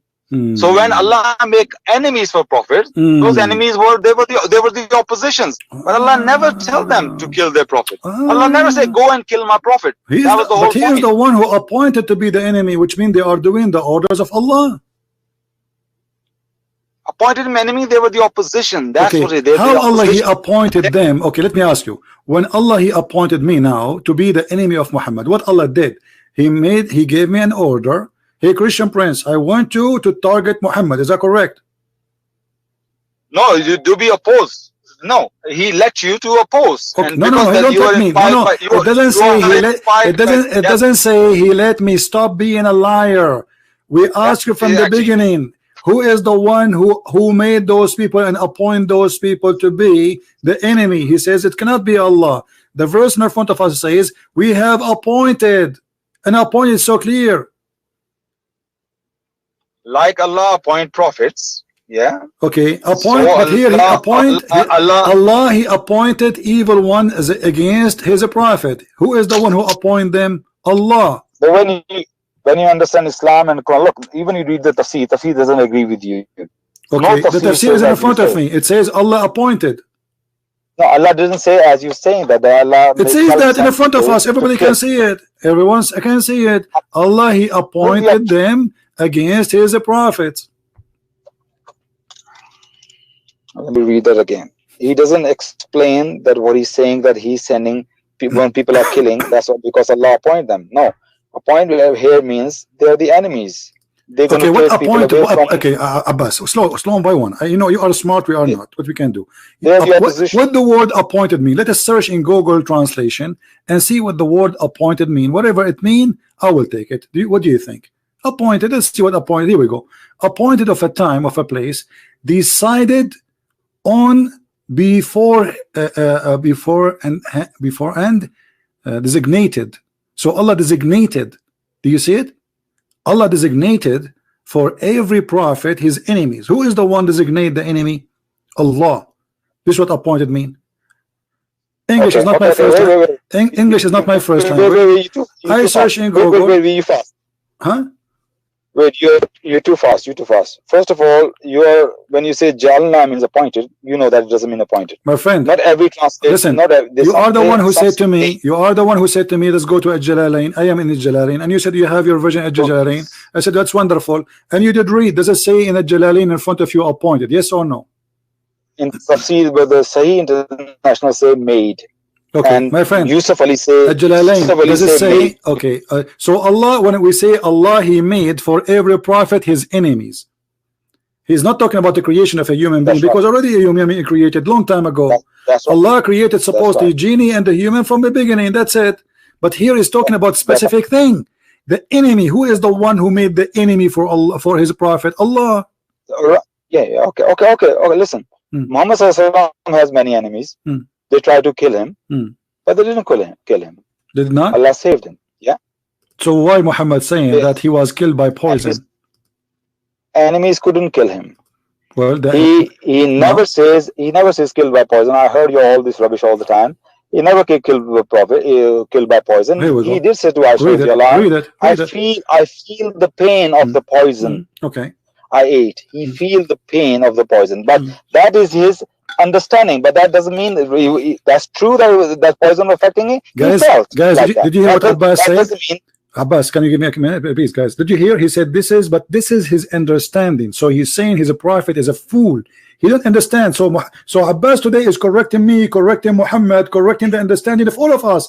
The understanding of Muhammad is stupid. The understanding of Christian Prince is stupid. The only one is smart here is Abbas. So Abbas, please correct the understanding of your prophet. Your prophet saying this is how he feel. He is dying because of the poison he ate at Khaybar, and you are saying this is his understanding, which means you are right and Muhammad is stupid.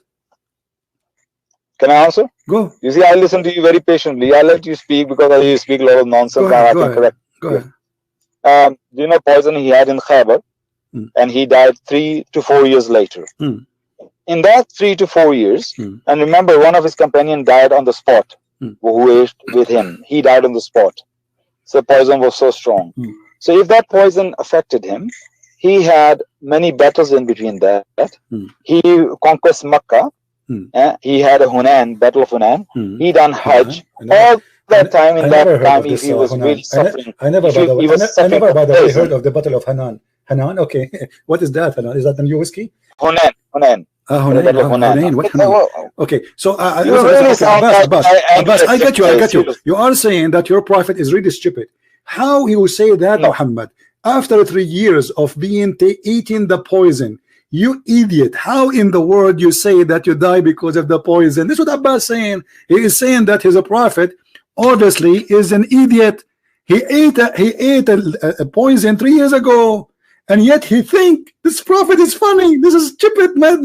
This is a crazy prophet. He think after 4 years of eating the poison, he is dying because of the poison. So we get a conclusion from Abbas that Abbas saying that Muhammad, he was saying false words. He thinks something, but the fact it's not. He's wrong. And Abbas, our brother here from the Pakistan, is correcting the mighty prophet of Allah. The prophet, he says something, obviously it's wrong. This is what you are saying. Everybody heard you. Yeah, can I? Go ahead. Well, what that Allah has given us the intellect and reason and logic to see things doesn't make sense or not. So you are saying the prophet have no logic. Oh guys, did you hear this?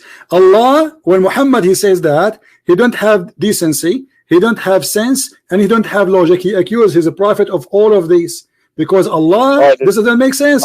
You just said that. This does not make sense. Allah, he gave us logic. Allah gave it. So Muhammad, he been given not the logic of Abbas. Abbas, he got the logic. Muhammad, he was not given the sense of understanding. Abbas was given that. So you just admitted that your prophet is really stupid idiot, and he have no logic, he have no sense of understanding, and he's a stupid. You said that, not me. No. What I'm saying is, when I analyze everything, the time of he ate poison and the time he died, in the middle he was perfectly fine and healthy. So what happened then? So I come to the conclusion, and I'm sure you're not going to like it, that this hadith is dubious. This hadith, but this is Sahih Bukhari. And Sahih Bukhari are all not even Sheikh Albani. You see, a second ago you never mentioned anything about the hadith, but now after we got you busted, humiliated, because you humiliated your prophet, now you have to jump to the last try, the hadith. There's something wrong with the hadith. I didn't see any of that what you said about the prophet. Just go. I have enough comedy for people who want to record the videos and they will post it again.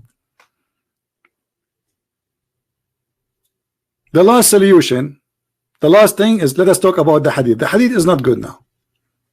The hadith problem, brother, this is the hadith. This is Sahih Bukhari. This is Sahih al-Bukhari,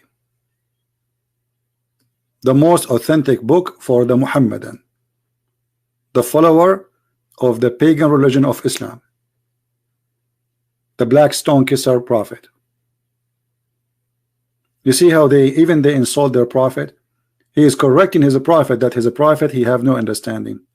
So look how where we jumped. The Quran is making it clear that nobody can leave the zone of the earth. The guy, he says, without the authority of Allah, and this is supposedly Allah gave authority to the Soviet Union, when the fact, all the interpretation saying it clearly that nobody can leave the zone of the earth until the judgment day. And we showed him the interpretation, even we show it in English. We use the English translation so he might understand. Still, he want to play games. This is about the judgment day. Nobody can leave. The only one who can leave is the prophets of Allah. Muhammad, he never thought that time will come and people will be able to leave the earth. He never thought that will happen. It's impossible. And this is why he is making a challenge that nobody can leave the zone of the earth. So now, after we notice that the infidels and the one who left the earth first, we cannot even call them Christians, we cannot call them Jews, we cannot call them believers. It was the communists, because the Soviet Union is the first people who leave the earth, and at that time this was a communist country.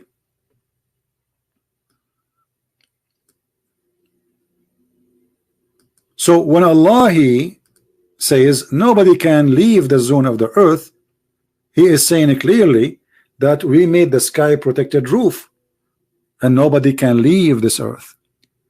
If we go to different verse in the Quran,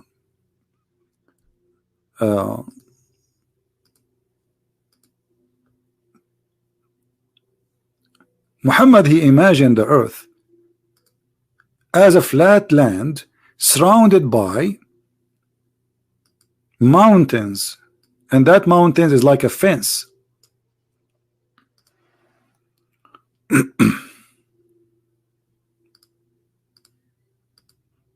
Let us see Ibn Abbas, the interpretation of the cousin of Muhammad, which is more close to the time of Muhammad, because this is from the time of Muhammad supposedly. From the narration of the authority of Ibn Abbas, that he said the interpretation of Allah saying Qaf. He said it is an azure mountain overlooking the world, and the color of the sky takes from it, and Allah swear by it. So what we have here, we have a mountain surrounding the whole earth. Let us do some drawing. So the earth is like this.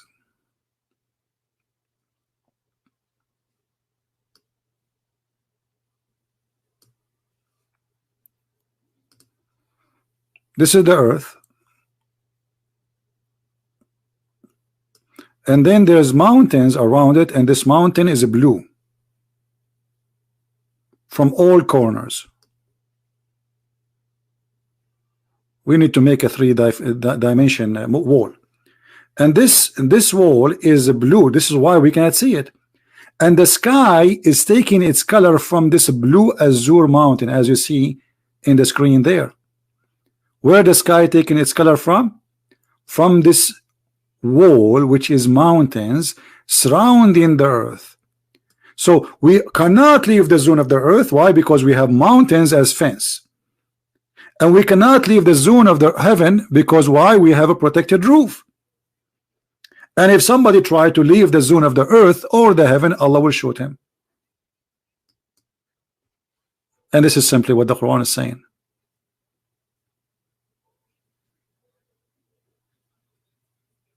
And this poor kid, he is trying his best to defend something nobody can defend. Nobody. Who can defend this? Nobody. But because it's very embarrassing, so he have to fabricate. Oh, Allah, he said by authority, but the authority is so clear. Nobody have that authority.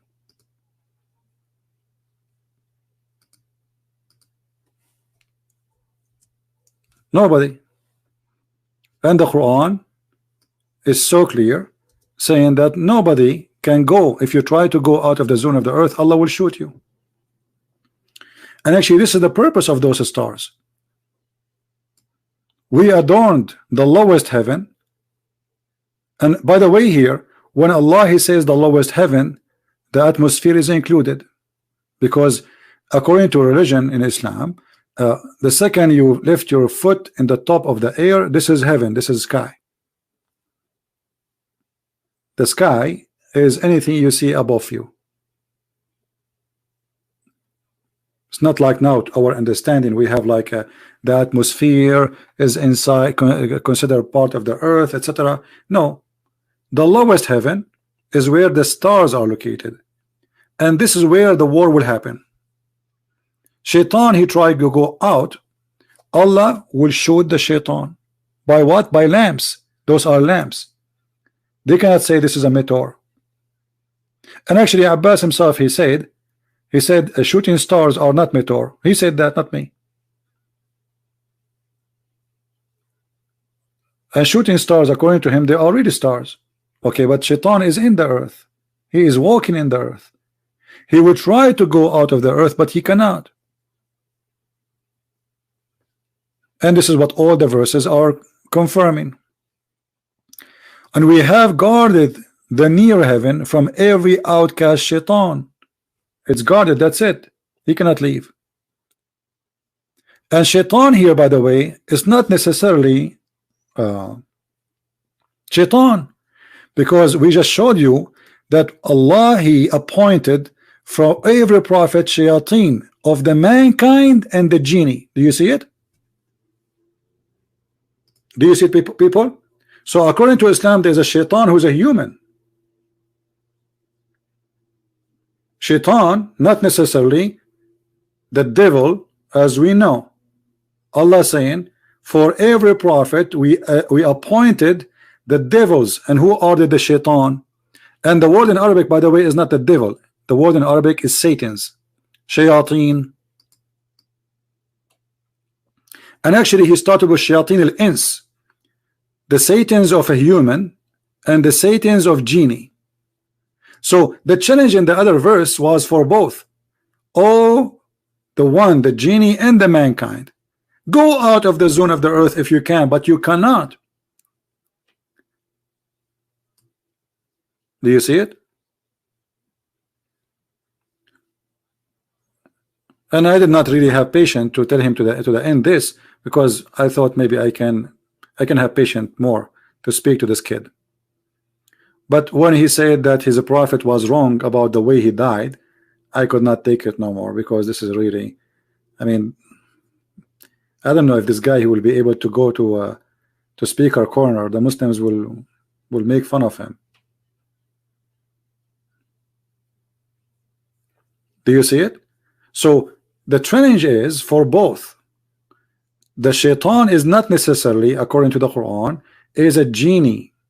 It can be a human. And you will see that shayateen among the mankind and the jinn. So the first is the mankind shaitan. What the other verse saying? Allah, He challenged mankind and shaitan to go out of the earth. Both of them.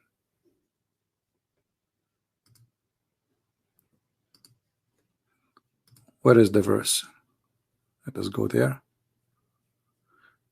Too many pages open. You cannot even find what we are talking about. Let us go.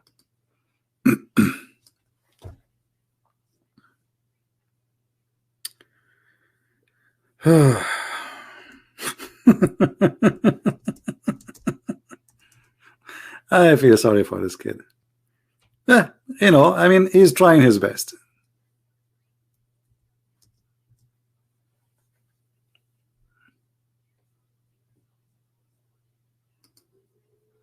That was a challenge, actually. That was not, I will give a permission. O assembly of jinn and man, if you have power to pass beyond the zone of the heaven and the earth, then pass. But you will never be able to pass. And then he says, except with my permission. So if he gave them permission, so why he is making a challenge? That will be stupid alone, right? Do you understand me? If already they are flying, so why you are making a challenge to pass? Do you understand, people? Abbas saying no, Allah he gave a permission, but he is saying if you can pass, but you cannot pass without my permission. So if they have a permission, that would be stupid to say to them pass, because already they are doing it. But you cannot come to reasoning with those people, because they are just desperately trying to defend. Nobody want to use his brain.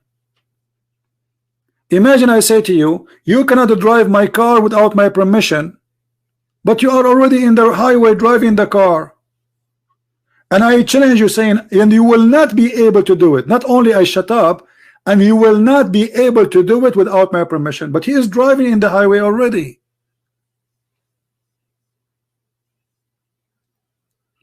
A lack of intellect, a lack of intelligence, and this guy, he went so far to the point he accused his prophet that he is silly and he don't have sense of understanding and he is not logical, because his prophet, he ate the poison 3 years ago. So how he died 3 years after? And look how serious argument is, because you might be shot 20 years ago and you die because of the bullet 20 years after. There's people, they have a bullet in their brain, and doctors could not take it. They could not take it because the surgery, it might cause death, certain death. So they leave it there. They told him, we cannot take it off. Well, we hope you will live long. But then you die because of the bullet.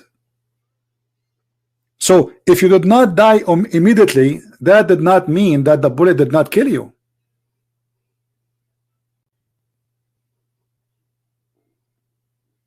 He died by the poison. And if Muhammad, he says, I died by the poison, who are you to tell him no, you are wrong?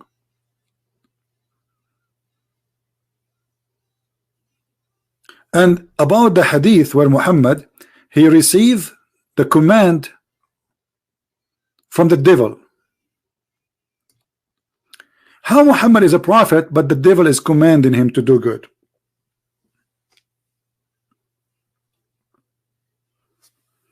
Any Muslim can explain to us how the devil is commanding the prophet of Allah to do good? I want a Muslim to call me and explain to me that. Muhammad, he received command from who? From Allah or from the devil? From the good God or from the good devil?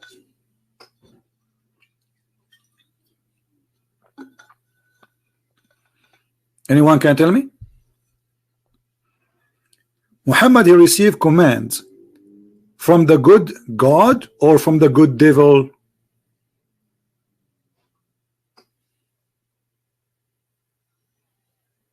Any Muslim?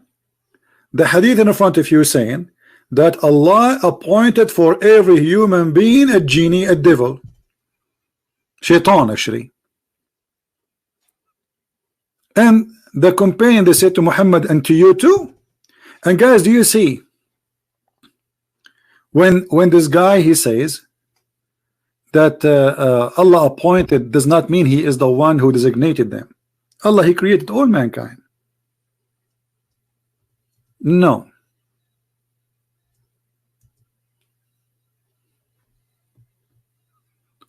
Muhammad, he made it clear that Allah, he appointed, and their job, let me show you the hadith. Hold on.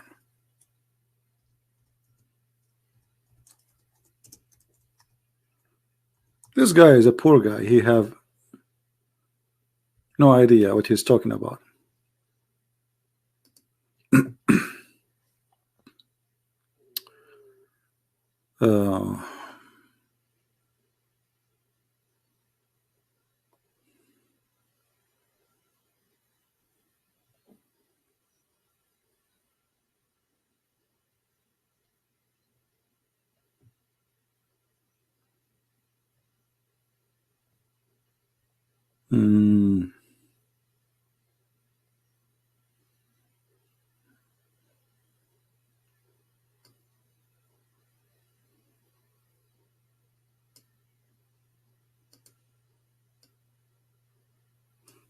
Let us see this one. I'm just trying to find something we can find in English so you guys can read. When any one of you prays, he should not allow anyone to pass before him, and if he refuse, he should be then forcibly restricted, for there is a devil with him. This is from the job of Shaitan. Shaitan, his job is to come and try to bother you. Actually, even Muhammad, he said, when a Muslim he pray, he take hair from the anus of the Muslim. But I don't think I can find such a thing in English.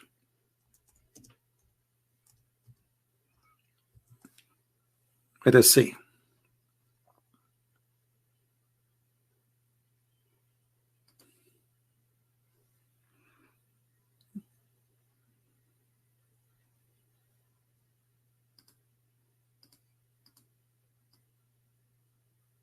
Yeah, I don't think I can find this one in English, but we will try to translate from the Arabic. Yeah, I see. Okay, this is the Arabic version of it. Here we go. This is the hadith. I will click translate to English. All right.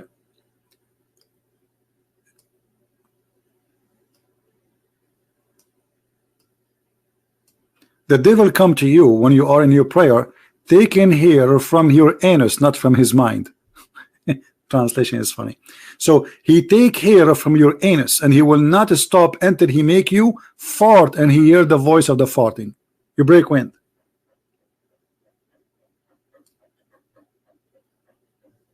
You believe it? Allah appointed Shaitan. And this is why you see Abbas now, if you take a selfie for his anus, you will find no hair there, because if you pray 5 times a day all his life, I mean, how many hair he lose a day? And how painful to be a Muslim. Because do you know how painful to take hair from your ass? Try it. I don't know. I never tried that, but I know that if you take hair from your skin, it's very hurtful. So imagine you are taking hair from your anus. And this is Shaitan he do. When the Muslims they bend over, Shaitan he take hair from their anus and he put his foot and he push like out, and he will not stop doing that, which means not only 1 hair, 2 hair, 3 hair. He will keep doing that until you break wings.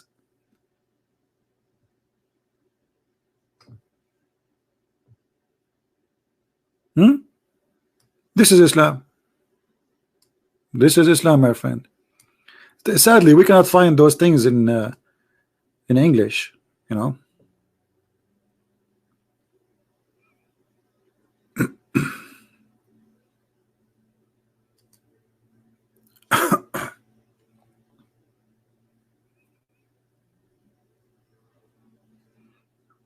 Now look here, they have it a decoration. Look at this. I found here they put face. قل أرأيتم أن أتاكم الشيطان بغتة أو جهرا blah blah blah blah blah blah blah blah blah blah blah blah. What is that? This is a chapter. It's called the chapter of the anus. We cannot find this in the Quran.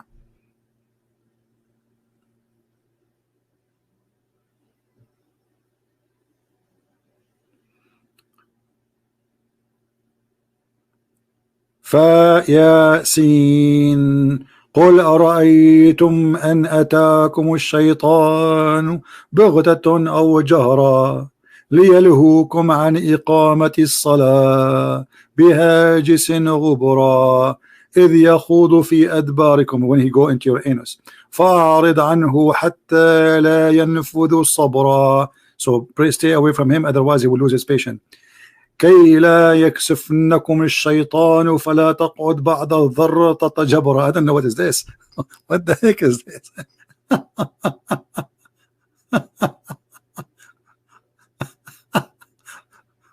What a joke. So Shaitan will take her from your anus here, and he will not stop until you fart. Do you remember the video, guys? Do you remember the video of the sheikh who is teaching Muslims in YouTube that when you go in the bathroom, the Prophet of Allah, he says you have to make a prayer, otherwise shaitan, he will enter into your anus? Do you remember that? You know, it's hard to believe, but this is what they believe.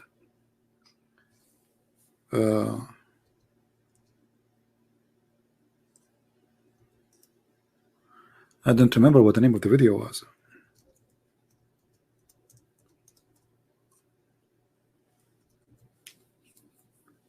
Here we go. This is the video. You can search for this video here. I'm not going to play it. Islam, Satan farts. The guy in the video, or you can maybe you find the original video. I don't know. I don't remember what was the original video was about Satan farting. But it's not really about Satan farting. It's about Shaitan fart, and about Shaitan, he will go inside your anus and he will block it. Find the original video. If somebody have it, he can post it later in the comment.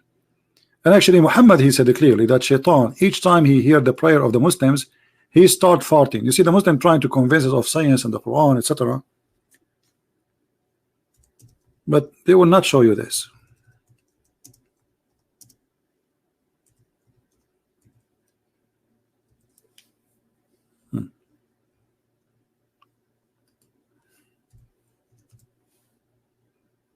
Read. When Satan he hear the calls of the prayer, Allahu Akbar, Allah, he turn back and break winds. You know, if you think about it, like Abbas, he was talking about, this does not make sense. That's not logical. The guy, he ate the poison and he died for years after. But this makes sense for Abbas. This makes sense. I mean, isn't it obvious? You go around the Kaaba, it smells so bad. This is why you see two soldiers there. They have perfume and they keep spraying. They have a spray in their hand, the one they use in the bathroom. Because Shaitan is all over. He's pissing there. I mean, he's farting.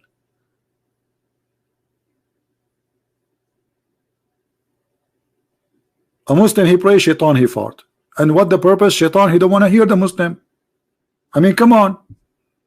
Somebody tell this. Now I know why global warming is happening. Somebody tell the Pelosi, what's her name, Pelosi? She think the problem is a Trump. The problem is not a Trump. It's Islam.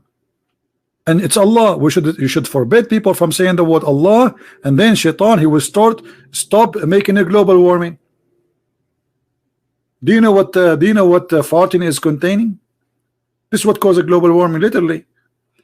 So if there's 1 billion Muslims and Shaitan, he fart 5 times a day, and do you know how big the ass of Shaitan, brother? It's big. Shaitan ass is big.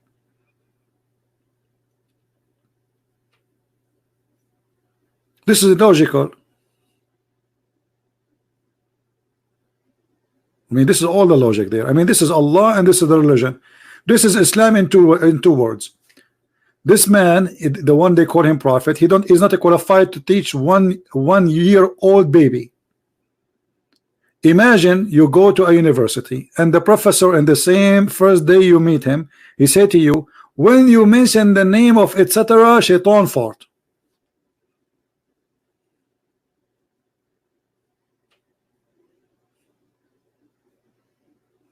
Even Nancy Pelosi will not believe in that. Nancy Pelosi will believe in that if you say Trump. And I think Nancy Pelosi, she fought when she heard the name of Trump. She lose control of his stomach and her belly. What is this? This is God, this is religion. Who want to convert to such a madness? The sun set in the murky water. The stars are shot. They shoot a human being if you try to go out of the earth. You know, and suddenly Abbas, according to Abbas, Allah, he gave a permission to the American, and the funny, Allah gave a permission to the American and to the Russian to go to the space, but not to the Muslims.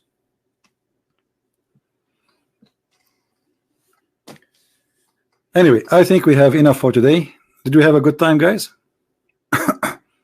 Always when you see a title in my video disappear, because I don't keep them, but what you need to do, try to search for the same title like 2 hours from now or 3 hours from now. It takes time for YouTube to process the video. So then there's people who would download the video and they will post it. Subscribe to those channels, all of them, and so you will find the video. All right, like now there's many names, like there is Revelation, there is there is many of the good guys here. They are doing great job to download the videos. So subscribe to their channel.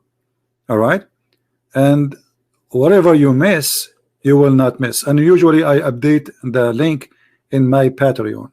All right. So because people, they come and say, where is our videos? Where are they gone?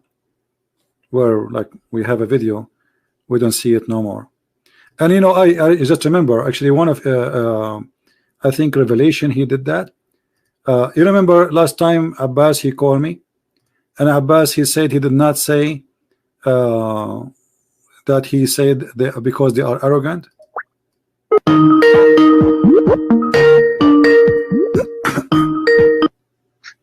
Peace be to you, brother. Yes, Abbas, I'm scared of you.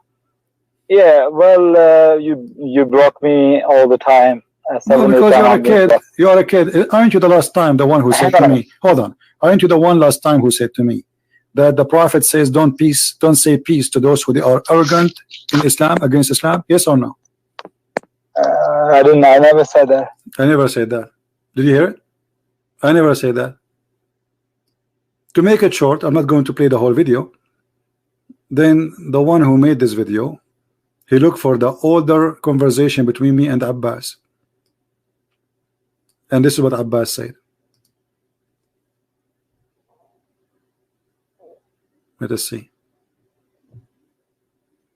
Yeah, 2 series I read. In the 2 series, okay, is this people come from, I think. All right. Okay, what those people did? Did they throw rocks at your Prophet? What they did? They came. They were leaders, even they were 2 brothers. What they did? And what they did? What they did? Back. One of them came back. He decided to become Muslim. Okay. And so what? So did they do any harm to your Prophet? Well, they were arrogant, and arrogance is. So if you are okay, they were arrogant. But he just said to me, I did not say that. This is what this guy. This is why I say he's a kid. He says something. After 2 minutes, he said, I did not say that. Abbas wanna call? Okay, let's take Abbas.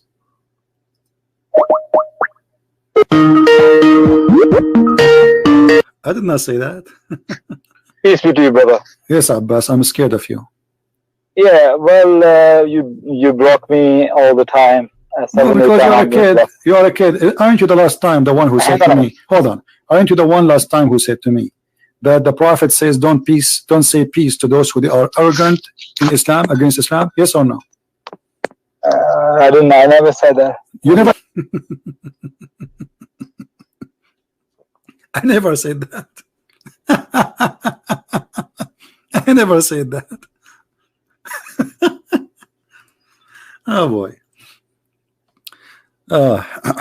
Somebody wanna call me? Well, how I can find his name? Yeah, he have to give me his ID, not just a name, because in Skype, my friend, there's tons of people have the same name. You know, do you know how many hundreds of millions use Skype? So how you will know which one? Have the same name. You have to give me your ID in Skype, not just a name.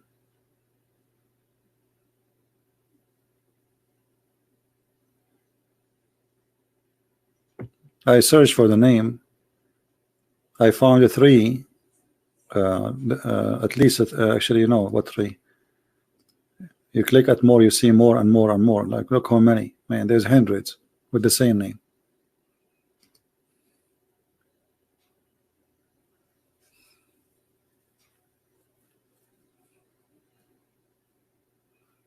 We cannot go by, I think it is the first one. We have to be sure.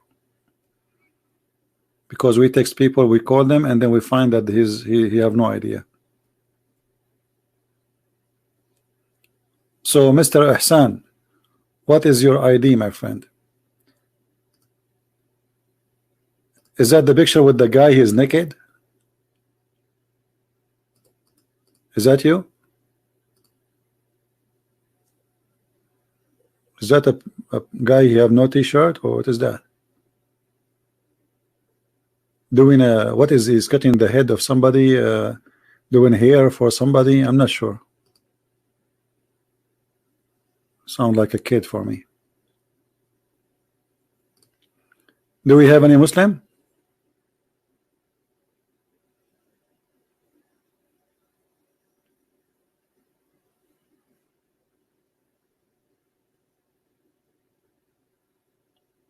Any Muslim here?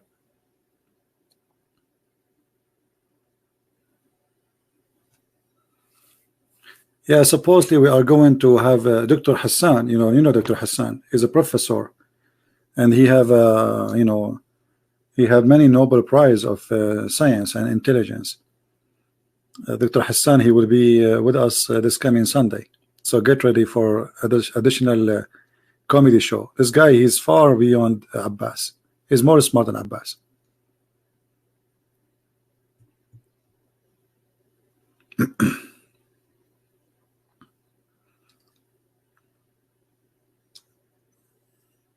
Yeah, what Nobel Prize is, Nobel Prize is something, maybe it used to be real before, but these days all those things are political.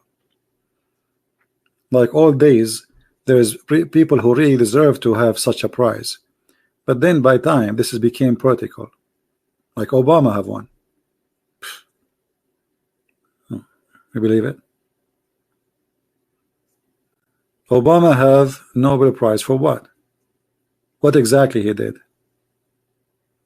So this is garbage anyway.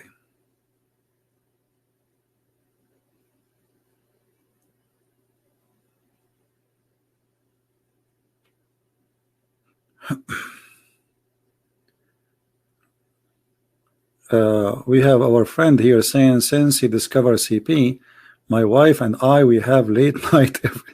So are you going to blame late sleeping because of me now? Here we go. Now he will go back to work tomorrow every day, and you will say to him, why you are he will say, it's not me, this is ZB.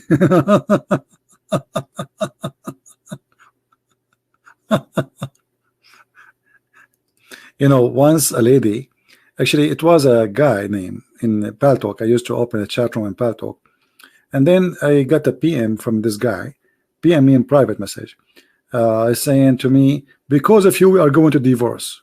I don't know, from the middle of the where, who is this guy, what he's talking about. So what are you talking about, man? He said, I am not a man, I'm his wife. My husband, he stay in your chat room for 10 hours, he don't leave, he don't talk to us, he don't sit with us, he don't eat with us, he eat in the front of the computer, he drink in the front of the computer. We said to him, he said, bring the sandwich here, bring the tea here, we are going to divorce because of you.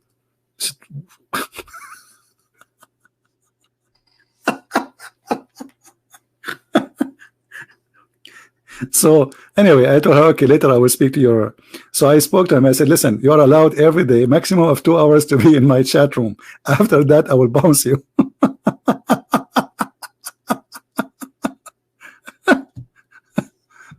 And honest to God, I got a timer next to me. I time it for the second he entered the chat room. I see his name. I put a mark next to his name. I don't know his name. Next to his name, 2 hours bounce, which means after 2 hours I have to bounce him. So the second he entered the chat room, I hit the one you use for chess game, etc. So 2 hours, bingo, I bounce him. Yeah, be careful. It bring addiction, especially with the comedy we face here, every day. You see the comedy we have here? It's unbelievable. Yeah, but before I used to stay like, you guys, you saw nothing. We used to stay, sometime I stay 12 hours, 14 hours. It is unbelievable. And, 14 hours talking. I mean, if you try to talk for 1 hour, 2 hours, you will have headache, you will lose your voice. Literally. I stay, once I broke the record, I came back Friday. I came back from work. I have the whole weekend. I did not even change my clothes. I turned the computer on. I started the chat room, and I stayed Friday, and then Saturday. You know, the chat room is open. Like I say, guys, I'm going to play a music. I will be back just to go to the bathroom.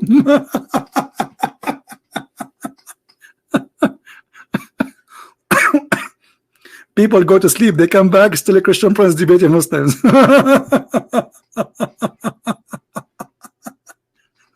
They go back over the continent. People, they are in Japan. People, they are in Malaysia. They have people come because they have different time. You know, some people have night, some people have day. It doesn't matter. You come to buy the chat room. It's open, and it's only. I have admins who help me. You know, like hold the mic for a second. I have to go to the bathroom or etc. or make a sandwich, but non-stop. Anyway. And we did really a lot of work, and a lot of Muslims left Islam in Paltalk. And actually, the one who brought me to Paltalk, it was the Muslims. The Muslims, they challenged me to come to Paltalk. If you are a man, come to Paltalk. So I said, okay, I'm the man. The reason I wrote books, it was the Muslims. They said to me, if you are so much knowledgeable about Islam, how come we never heard that you have a book? So I said, okay, let's have a book. The Muslims is the one who said to me, I will challenge you to make a video on YouTube. I said, okay, let us make YouTube.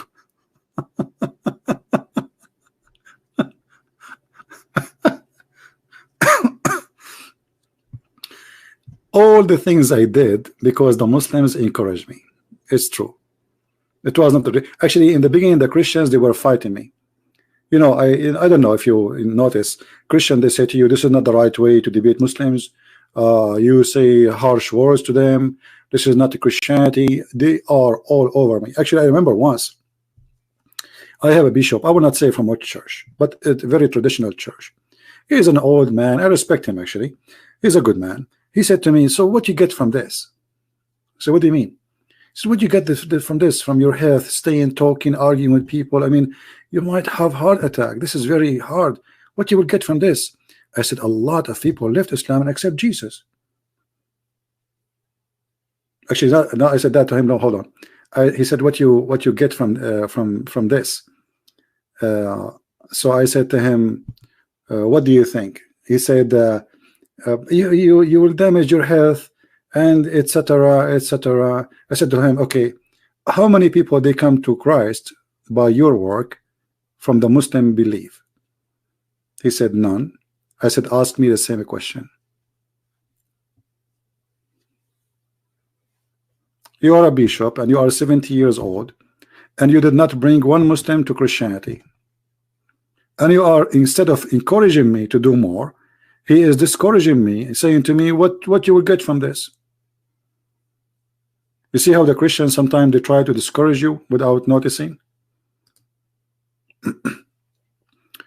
You see, if a Muslim doing that, you know, bringing people to Islam, Muslim, they will support him. They will, yeah, good brother, etc.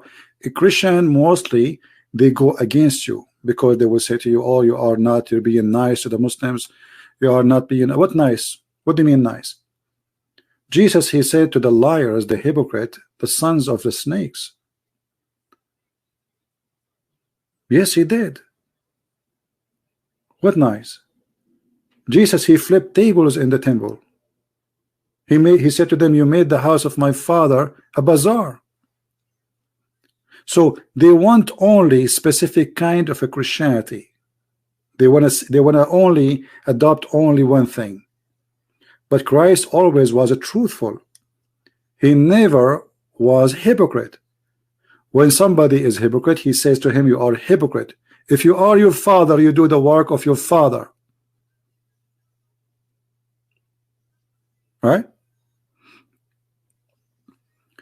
So, yeah, Maria, your ID, please. Maria, are you a Muslim? Maria? If you are a Maria, if you are a Muslim, give me your ID. I will contact you, no problem. Which should we read except your books to study Islam? Well, my books make it a lot easier for you because to study Islam, it's English books. And if you study Islam from Muslim books, you will never study anything unless you know Arabic and you are very, let us say, I don't want to say people are not sharp, but people, they do not know really how to study such a complicated topic. So you need somebody who can connect the dots after reading a lot about Islam, so he can put the information together to get the image. And that is not really easy, especially you are reading from a translation, because all Islamic translation is false. Not even a single one is not false. You see the translation in front of us, it's false. Quran translation is false. You cannot find one accurate translation.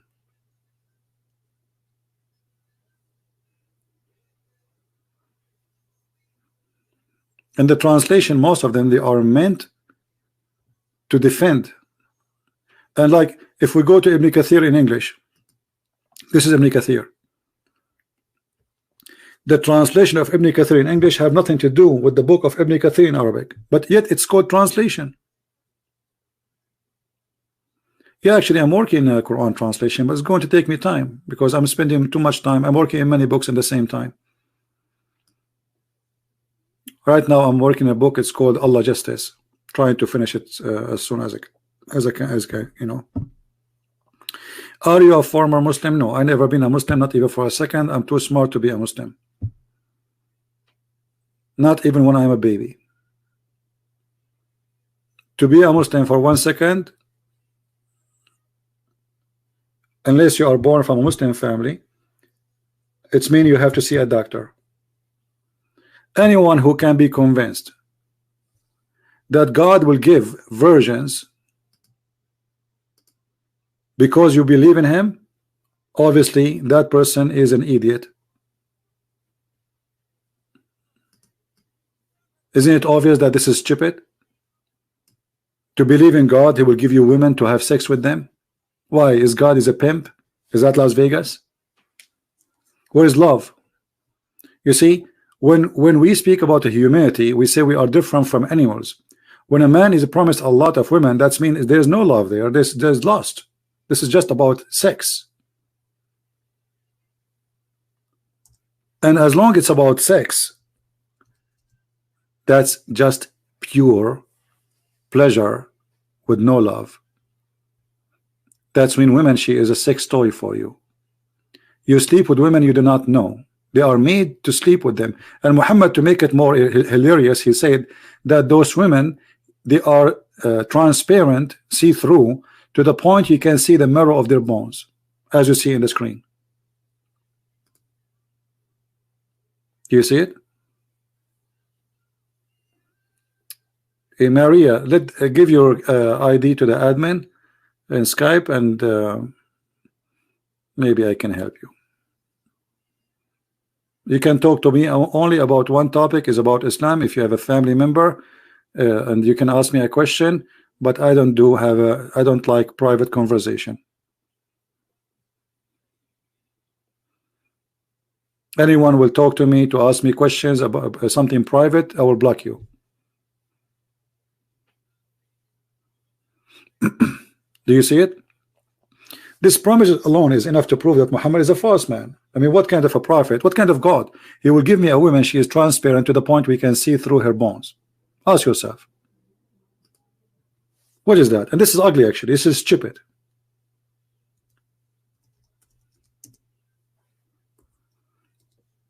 Imagine I come to you and I have an image in my hand, and I say, if you believe in me, I will give you this kind of woman.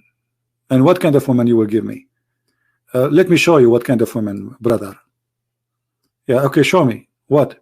Here we go. This is the woman I will give you. A brother. This is even disgusting. This is stupid. But because Muhammad, he knew the Arab, they are possessed with white women, so he exaggerate about how white they are. They are so white to the point you can see the marrow of their bones. But that is disgusting. This is not something beautiful. You know what I mean? I don't know how many of you will convert to Islam now after you see this. Look at this position. Unbelievable. Oh, look at this one. I'm getting sweaty now. It's not good to be single these days. Oh boy.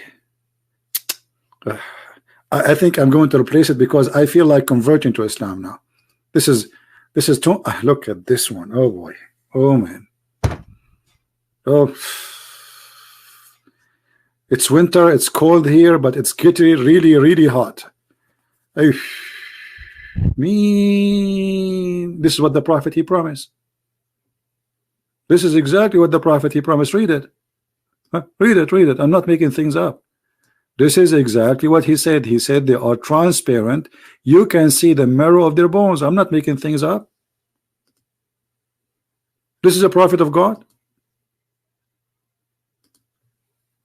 Those Houris, they are so beautiful. And okay, what makes them beautiful?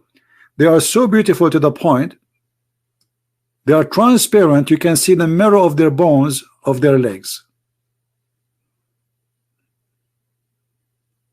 You have to be really crazy to believe in such a cult. You have to be a person who suffers from mental illness.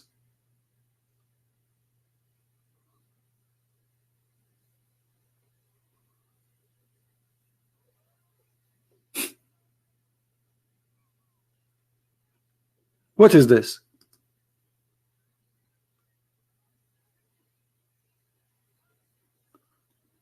Furqan al-Haq. Yeah, Al-Furqan, yeah.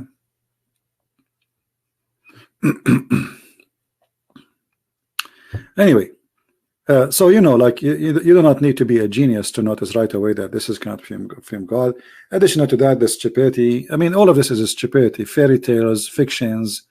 The prophet was bewitched by black magic. Somebody take care from his and he control him. The prophet marrying a 6-year-old girl. You know, the prophet saying crazy stuff that if the women have orgasm first, the baby will be a girl, and he will look like the mother. If the man have orgasm first, the baby will be a boy. The sperm of the man coming from the backbone. The women have a sperm coming from the top of her ribs. I mean, this is crazy. You do not need to be. I mean, you do not need a Christian Prince to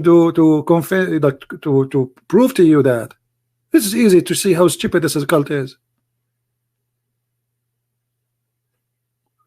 And look here, you know, you will have 80,000 little child in the heaven of Allah.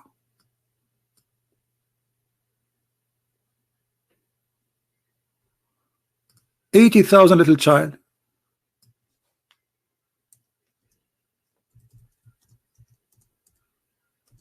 Child abuse like the prophet will marry a child.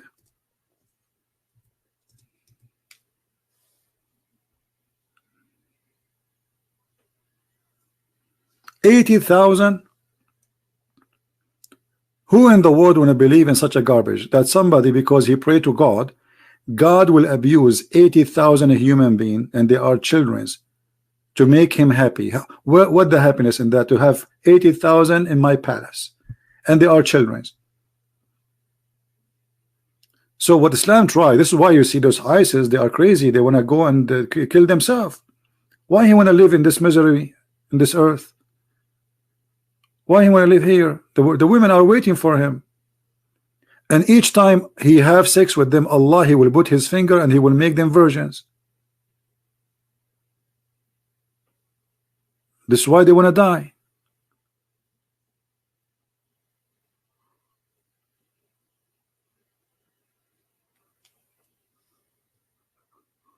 All right. What do you mean show me that picture? Just search for women X-ray in Google, you will find it. Muhammad, he is the most dangerous person ever in history.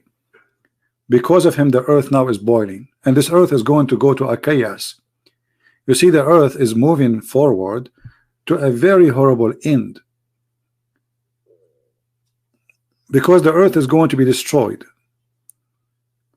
If this cult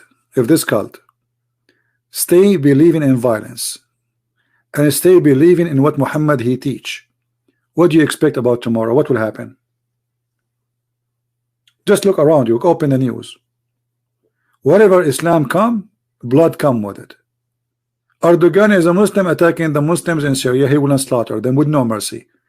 Those who they are Christians defending the Muslims. You believe it?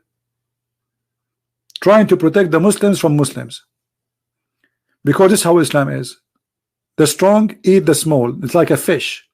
The big fish eat the small fish.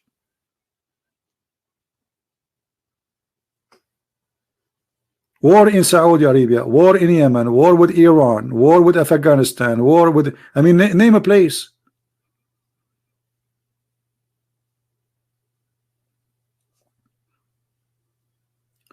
Yesterday they arrested someone in France. Some group, they are planning to do the same as 9/11, but in France. The day before it, they arrested a woman. She is from used to be from the Muslim Brotherhood, and she was planning to destroy the biggest church in France. This is how this cult is. So this is not just about a person who believe in versions and no, this is affecting your life. Do you know how much money your government, which means how much tax you pay yourself just to protect yourself from Islam? You see, the hypocrite, the leaders, they don't say we all have security in the airport because of who? Because of the Buddha? No. Because of the atheists? No. The Christians, the Jews? No. Because of Islam. This is the truth. But nobody want to say it. Before 9/11, I used to go to the airplane to the door and nobody asked me who you are, even though I am an Arab and I am a Middle Eastern. And I look like a terrorist, literally. This is why I don't look in the mirror. I get scared. I go in the elevator, I say good morning, nobody answer because people get intimidated. I say good morning again, nobody answer. Like what the heck? Good morning, nobody answer.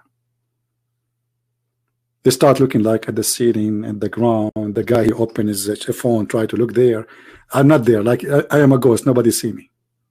Like good morning, nobody answer.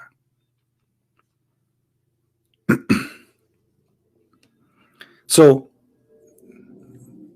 because of this cult, it's affecting your economy, affecting your life. Imagine how many $1 billion we spend just for airport security, which can build the schools, can make your street better, can make your life better. This is from your money. You pay for it. Doesn't matter what country you are from. Go and look a country like Indonesia, very beautiful country, amazing country. Actually, it's one of the most beautiful countries in the world. Look what Islam did to this country.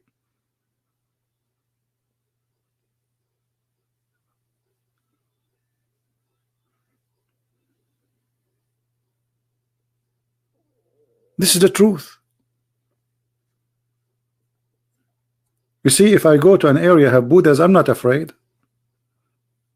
You know, why they want to do anything to me? For sure, there's a criminals everywhere.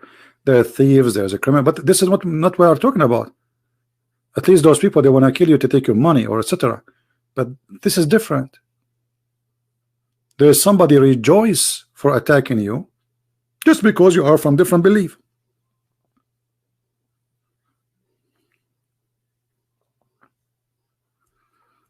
Yeah, look at Iran. Iran used to be the Persian.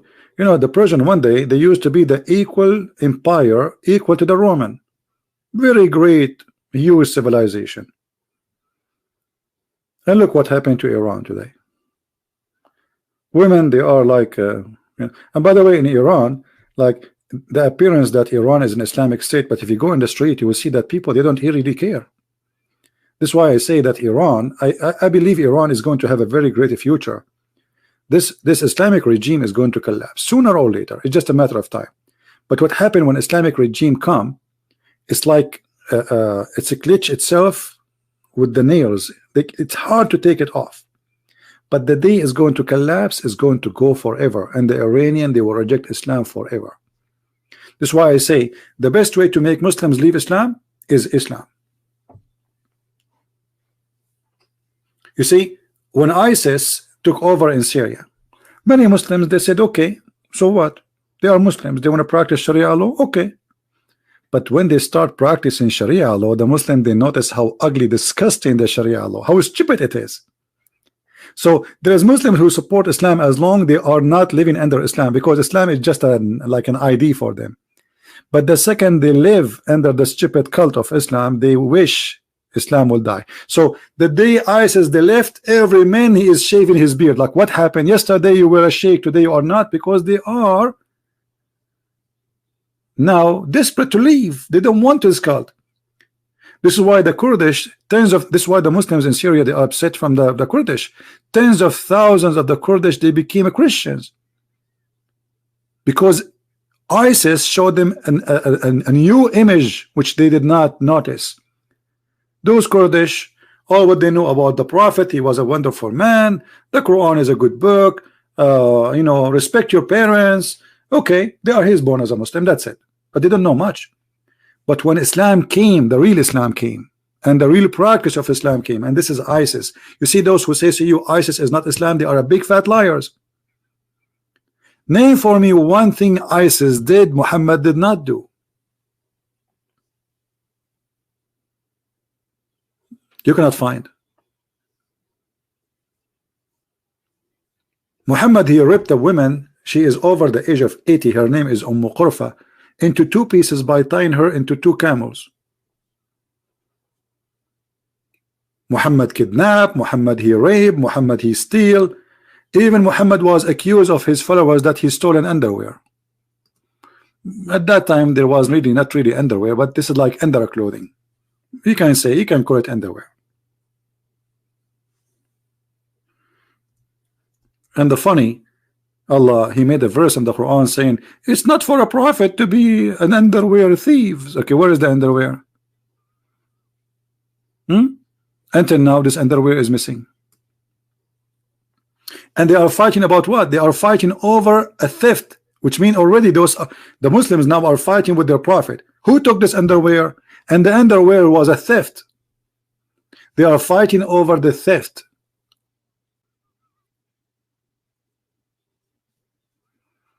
It was a red piece of clothing, which all, and the proof that Muhammad he took, you know, when the verse in the Quran came supposedly from Allah, the God of Muhammad, to defend Muhammad that he is not the one who took it, it did not say who took it. Okay, hold on. If Allah is the God and somebody accusing Muhammad that he took the underwear, shouldn't Allah say who is the one who took it? Don't Allah knew who took it?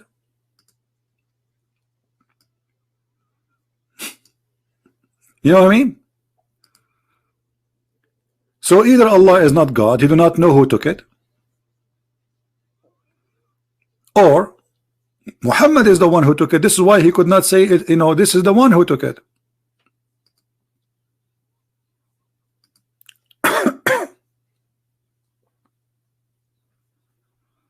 Look at this shame. When some red velvet clothing, this is the Muslim words, went missing in the day of Badr, some people began to say the prophet perhaps took it. I mean, can you believe it? This is the prophet of God, and what kind of people they are talking about? We have a group of Muslims who they are the best of the Islam. This is the beginning of Islam. They are accusing their prophet that he stole an underwear, and now that in this underwear enter history, and the news went all the way to Allah, and Allah he went back to his office, he grabbed his pen and he wrote saying it's not Muhammad who took the underwear. Do you see how important this underwear is?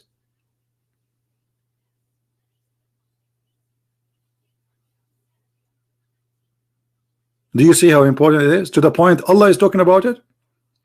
And then Allah he says it's not the prophet who did that. It's not for a prophet to steal. The whole thing is a theft. Secondly, if it is not Muhammad who did it, why Allah don't say to us who? That will be a miracle.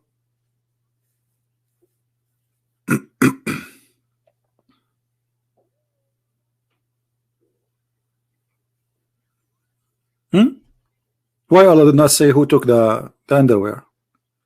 If you go now to the Saudi website of Allah, you will find that there's a picture of a bikini. It says it's missing. Anyone he saw this bikini, it's red, call this number and you will have a great reward. What kind of God he do not know where is the underwear?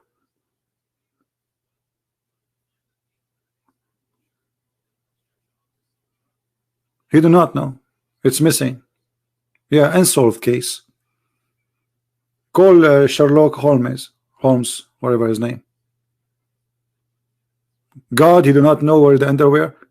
So you know, God saying it is not Muhammad who took the underwear. Why you don't tell him who took it?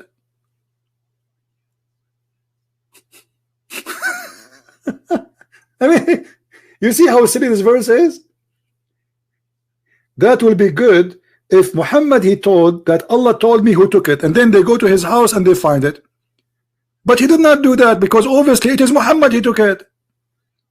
The piece of a cloth, it was there. They stole it from the Arab, and now they are accusing Muhammad that he is the one who took it, and now Allah getting involved. Can Allah is all knowledgeable?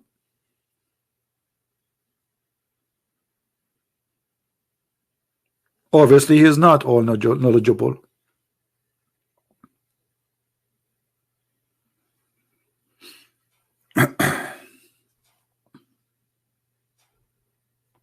This verse alone is enough to prove that Muhammad was a savage man and Allah is a fake God.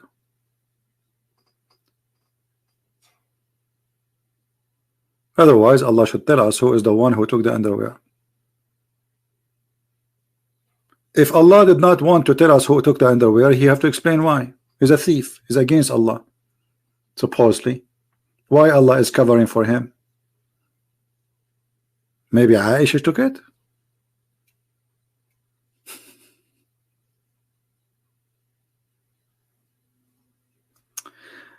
Anyway, we have enough for today. I hope you guys have a good time. This video will disappear from my channel for some time until we load it in different channel. So search after, like, let's say 2 or 3 hours maybe, how Muhammad became the last prophet, and you can download it. Always subscribe for those who they are downloading my videos and sharing them in their channels, so always you will stay updated when it is posted. Can you cover the topic of shirk in the Quran someday? My friend, Islam is a religion of shirk. You know what shirk? Shirk is to associate someone with God. This is what shirk. Muhammad, when they say, the Muslim, when they say Shahada, what they say? They say the name of Allah and the name of Muhammad. This is associating the name of a man with the name of God. Not only that, they associate the knowledge of Muhammad with the knowledge of God. That is shirk. You remember when Muhammad he says to his companion, do you know where the sun set? This is a statement. The Muslims always they say to Muhammad, Allah and his messengers knows best. But this is shirk.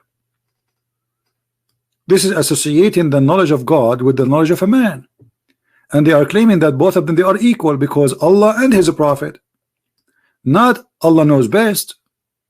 If Muhammad he learned from Allah, then Muhammad should not accept the Muslims saying Allah and his messengers knows best. He should say no, only Allah knows best. But look, Muhammad he never refused people saying to him Allah and his messengers knows best. All right, just having two being together is a sentence in isn't it a shirk? No, it is because you're associating the knowledge, the ability of a man with God, and you are witnessing for a man and God in a one sentence, when you should only worship only Allah. And let me show you the Jews fixing the stupidity of Muhammad. Let me see if I can find the hadith.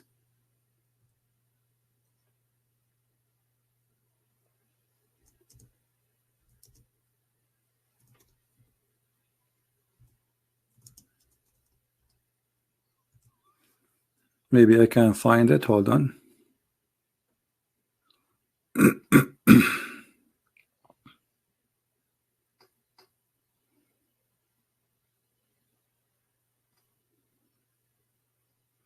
You see, here we go. This is the first one. Look at this. A man is correcting Muhammad. You see, this is the Muslim hadith. Ibn Abbas said, a man, he said to the Prophet, whatever Allah wills and you will, he said, you have put an equal with Allah. You have put a man an equal with Allah. It should be only if Allah will. And not only that, this person is a Jew. Look what the Jew he said to Muhammad. He said to him, you are a mushrikeen. You Muslims are mushrikeen. Read carefully. Listen, Muhammad Qasim, read Allah. Muhammad Qasim, shall I call you so we can laugh? Do you want me to call you? Huh? It's in the front of you. I want you to read this one. Go ahead. Let me call you. Answer. Let's laugh.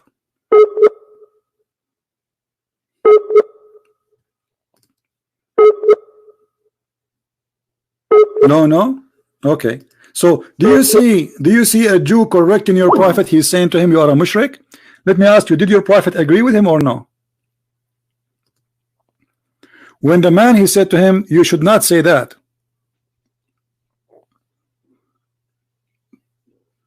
Who's a Muslim when I say? When the Jewish man, he said that to Muhammad, that you Muslims, you are committing shirk.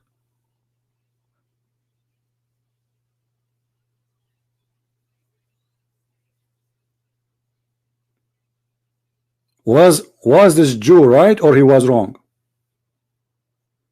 Who's a Muslim when I answer? Any Muslim?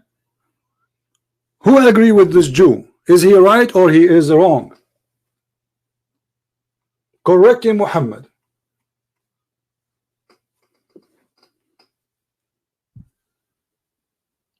Where is the Muslims? What happened?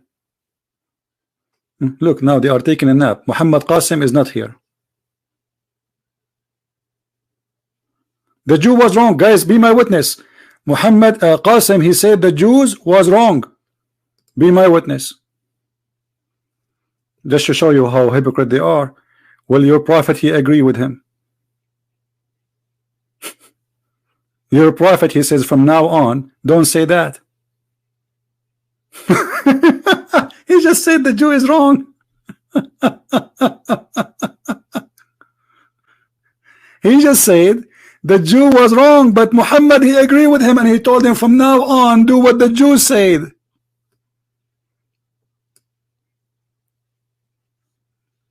Do you see it?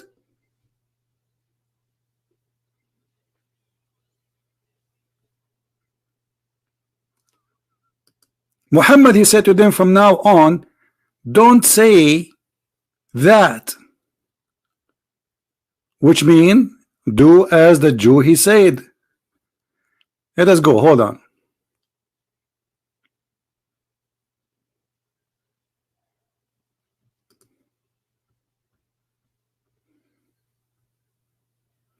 Not only that, actually, let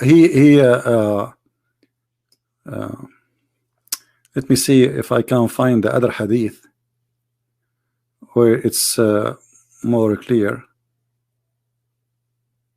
Let us see this one. Yeah, I want the whole story, not part of it.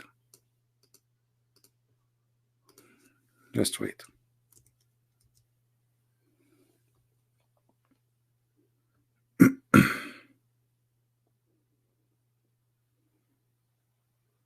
Here we go. Read and laugh. The prophet, he ordered them to do the same as the Jew he said.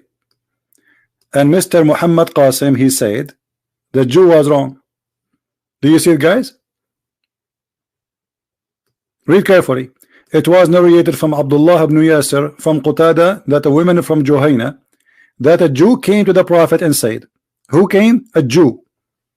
Do you see it, people? Let me take the text of this guy. A Jew, he came and he said to Muhammad, you Muslims, you say that you are putting equal to Allah, associating others with him. You say whatever Allah wills and you will. And you say by the Kaaba, you Muslim Muhammad and his followers, they swear by the Kaaba at that time. So the prophet commanded them, if they wanted to swear an oath, to say by the Lord of the Kaaba, and to say whatever Allah will, then what you will. Do you see it? So Muhammad, he changed his religion just because of a Jew saying that. You believe it?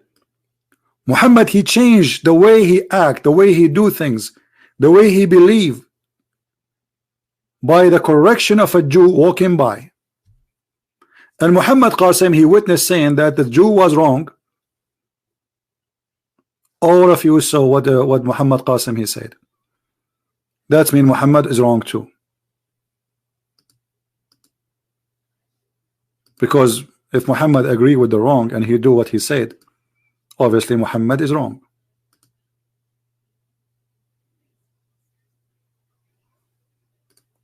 But he will search it and he will get back to me. It's too late, my friend. What search it? What about you say to me, I will search it before you answer and get back to me. I will search it and get back to you. Now he want to search it. A second ago, the Jew was wrong. The hypocrisy. Hypocrisy. You know, now he want to search it. Brother and sister, I'm going to search it. I'm going to back to you. Because simply I was a fool. And I was giving you an answer which could be correct. And as long the prophet he agree with the dude, it means the dude was not wrong. Thank you very much.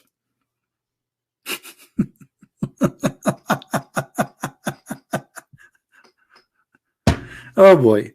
The same as Abbas today, he was correcting the prophet. The prophet doesn't make sense. It's not logical that he ate you know, etc. and then he say he is dying from poison. And then after I said to him, so you are saying your prophet, you have no logic. At the end, you have to say maybe the hadith have a problem. Mad, stupid cult. Anyway, guys, thank you for being here. I have enough headache for today. I will try to be live on air tomorrow. If not, for sure, it will be Sunday because we have Dr. Hassan. He is going to come to debate me. And you know Dr. Hassan is very serious doctor. He's very strong in knowledge. And he will prove to us that Quran is a book of science. So we will have a really very interesting topic tomorrow. Not tomorrow, the day after, in Sunday. And now, usually I say maybe, sometimes I think I'm not going to go live. I want to take a break. But usually I cannot really. I mean, I get tempted to go and beat this cult.